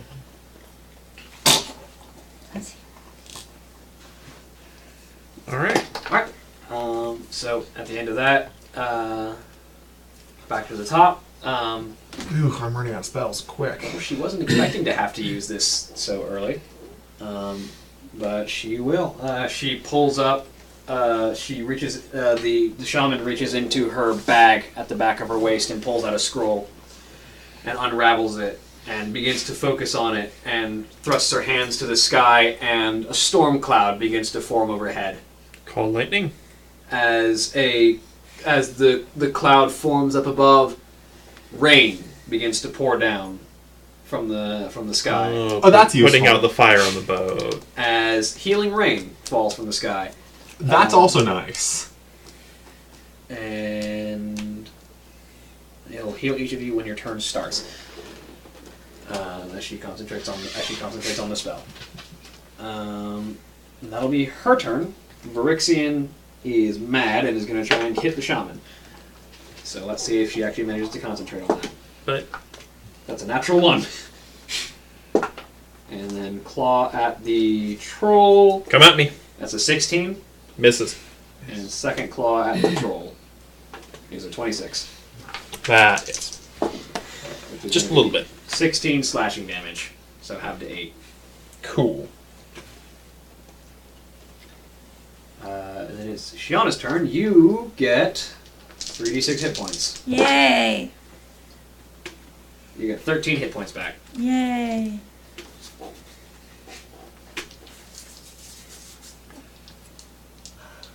And yes, the rain does extinguish the fires on the boat. Okay. Where is it? It has landed on the boat. On the How far is it from me? airship. It's probably about 15 feet from you. Can I rush and Yes, try you can run to... up and stab it. Okay. 23 to hit. Yes. You do get sneak attack because you have companions in melee. Yes. Okay. I need hands. No, you don't. You only need 1.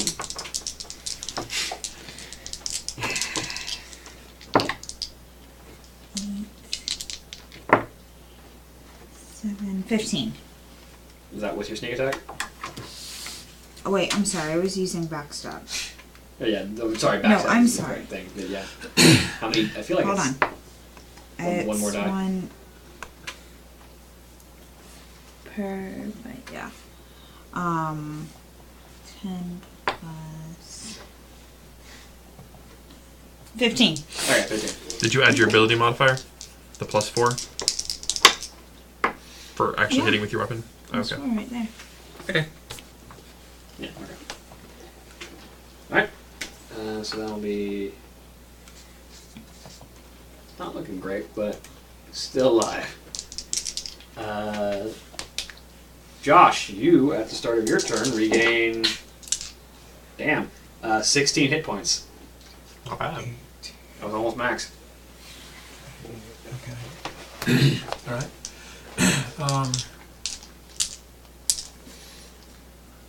I'm just gonna cast a firebolt Point your gun at it. Just and Pew pew. okay.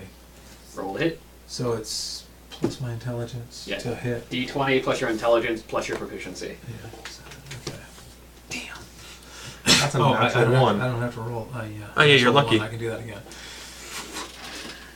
I've been rolling terrible. That's 15. 15 still doesn't hit though. Yeah. Your dice have not been liking you today. It's one of those things. Yeah. Alright. Go. I'm fine. I'm done anyway. This die should favor mad scientists. Sure. Regains 13 hit points. And is gonna fire. Because he lost his round of haste being down because he was unconscious, but that doesn't matter. He's gonna go ahead and make a violent shot.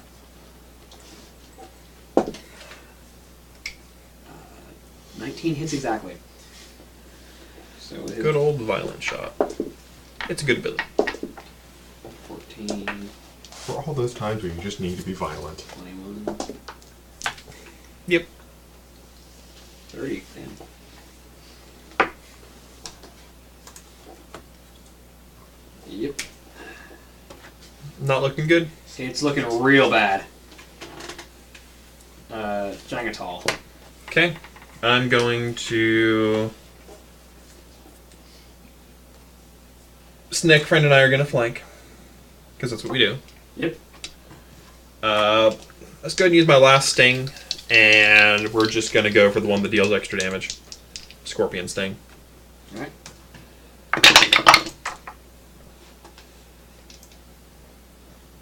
Should I take this 11 or this 11? 16 does not hit. Second attack. Ooh! Well, yes. Yes, please. 19 or a 1. Oh, and I crit on 19s, I think. Do you? Because I'm a survivalist. I crit on 19s and 20s. At 7th level, yes, exactly. Huzzah!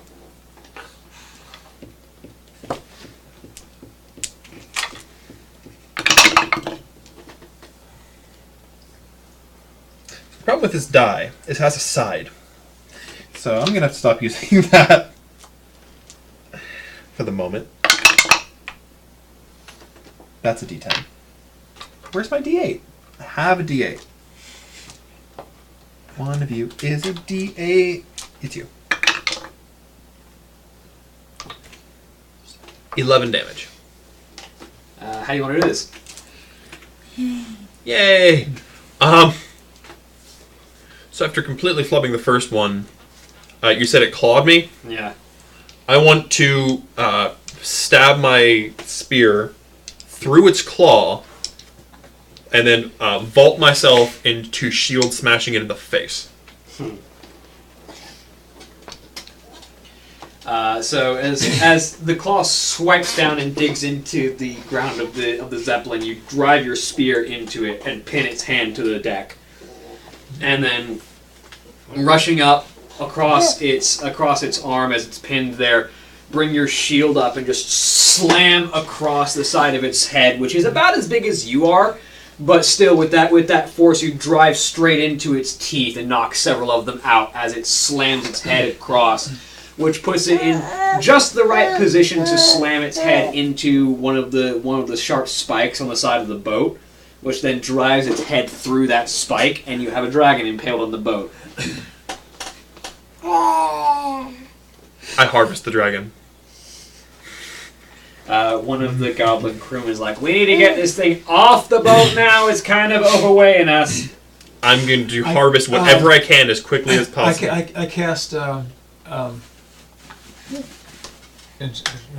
shrink. It's shrink dead. spell. You can't reduce a can't reduce? dead creature. You can reduce objects. I can reduce objects. Okay, yeah. So it reduce the whole thing to. It'll make it 1/8 the Yeah, weight. so instead of huge, it's large. Yeah. So it's 1/8. That's about as big as a Kodo. Yeah. So that way you can harvest them from it For about a minute. Yeah, you got. I've got 1 minute to harvest. All right. I'll start. Yeah, chopping skinning. stuff Does up the trades too. go? I do, and I have Finkel Skinner. Yes. So roll me a skinning with advantage. What stat am I using for skinning this? You're trying to cut dragon scale. So Actually- it's gonna be strength. You're doing that. I'm going to go ahead and use the cantrip guidance on you, so you can add a D4 to that roll. So you're adding your strength because you're trying to cut the dragon scale. 20. 20. And speaking of cantrips, you're still down. Yep. Spare the dying. On his turn, he would have healed. Oh, never mind. Because the rain is still Because the happening. rain is still happening. 10 hit points. Okay. And you would have also healed 9, 10, 11 hit points. Matter of fact, I'm just going to roll a few more times because this goes on for a few rounds. Yeah. I mean, unless we're getting another encounter, we could also, like, short rest. Yeah, you're probably going to be mostly healed by the time the rain ends. Cool. So, what do I get for a minute of harvesting? For a minute of harvest, you manage to scrape off with the knife about... Dragonhide is tough to cut through and it takes a while to work. So you manage to get about 3 pounds off of it, which conveniently after the spell ends multiplies by 8 as it re-increases in size 24 and becomes pounds. 24 pounds of dragon skin. So enough to make about a medium suit of armor or a few shields. Potentially. And you said I knocked out a few teeth? Yes. Harvest the teeth. Yeah. I figured. Okay. How many teeth? Say about 4 dragon teeth. Okay. And the goblins and the 2 other orcs help push the dragon off the side of the boat and let it drop into the ocean. I begin casting mending to repair the burn damage that was there. Yeah. Also, as tinkers, you can start doing spot repairs. Yeah. You start doing that. Well, the tinkers can repair the machinery. I'll go ahead and start making sure the hull isn't water damaged and fire damaged and burnt. So Yeah. As the shaman kind of just looks up at the rain and closes her eyes for a minute and just brings her hands together as the spell ends.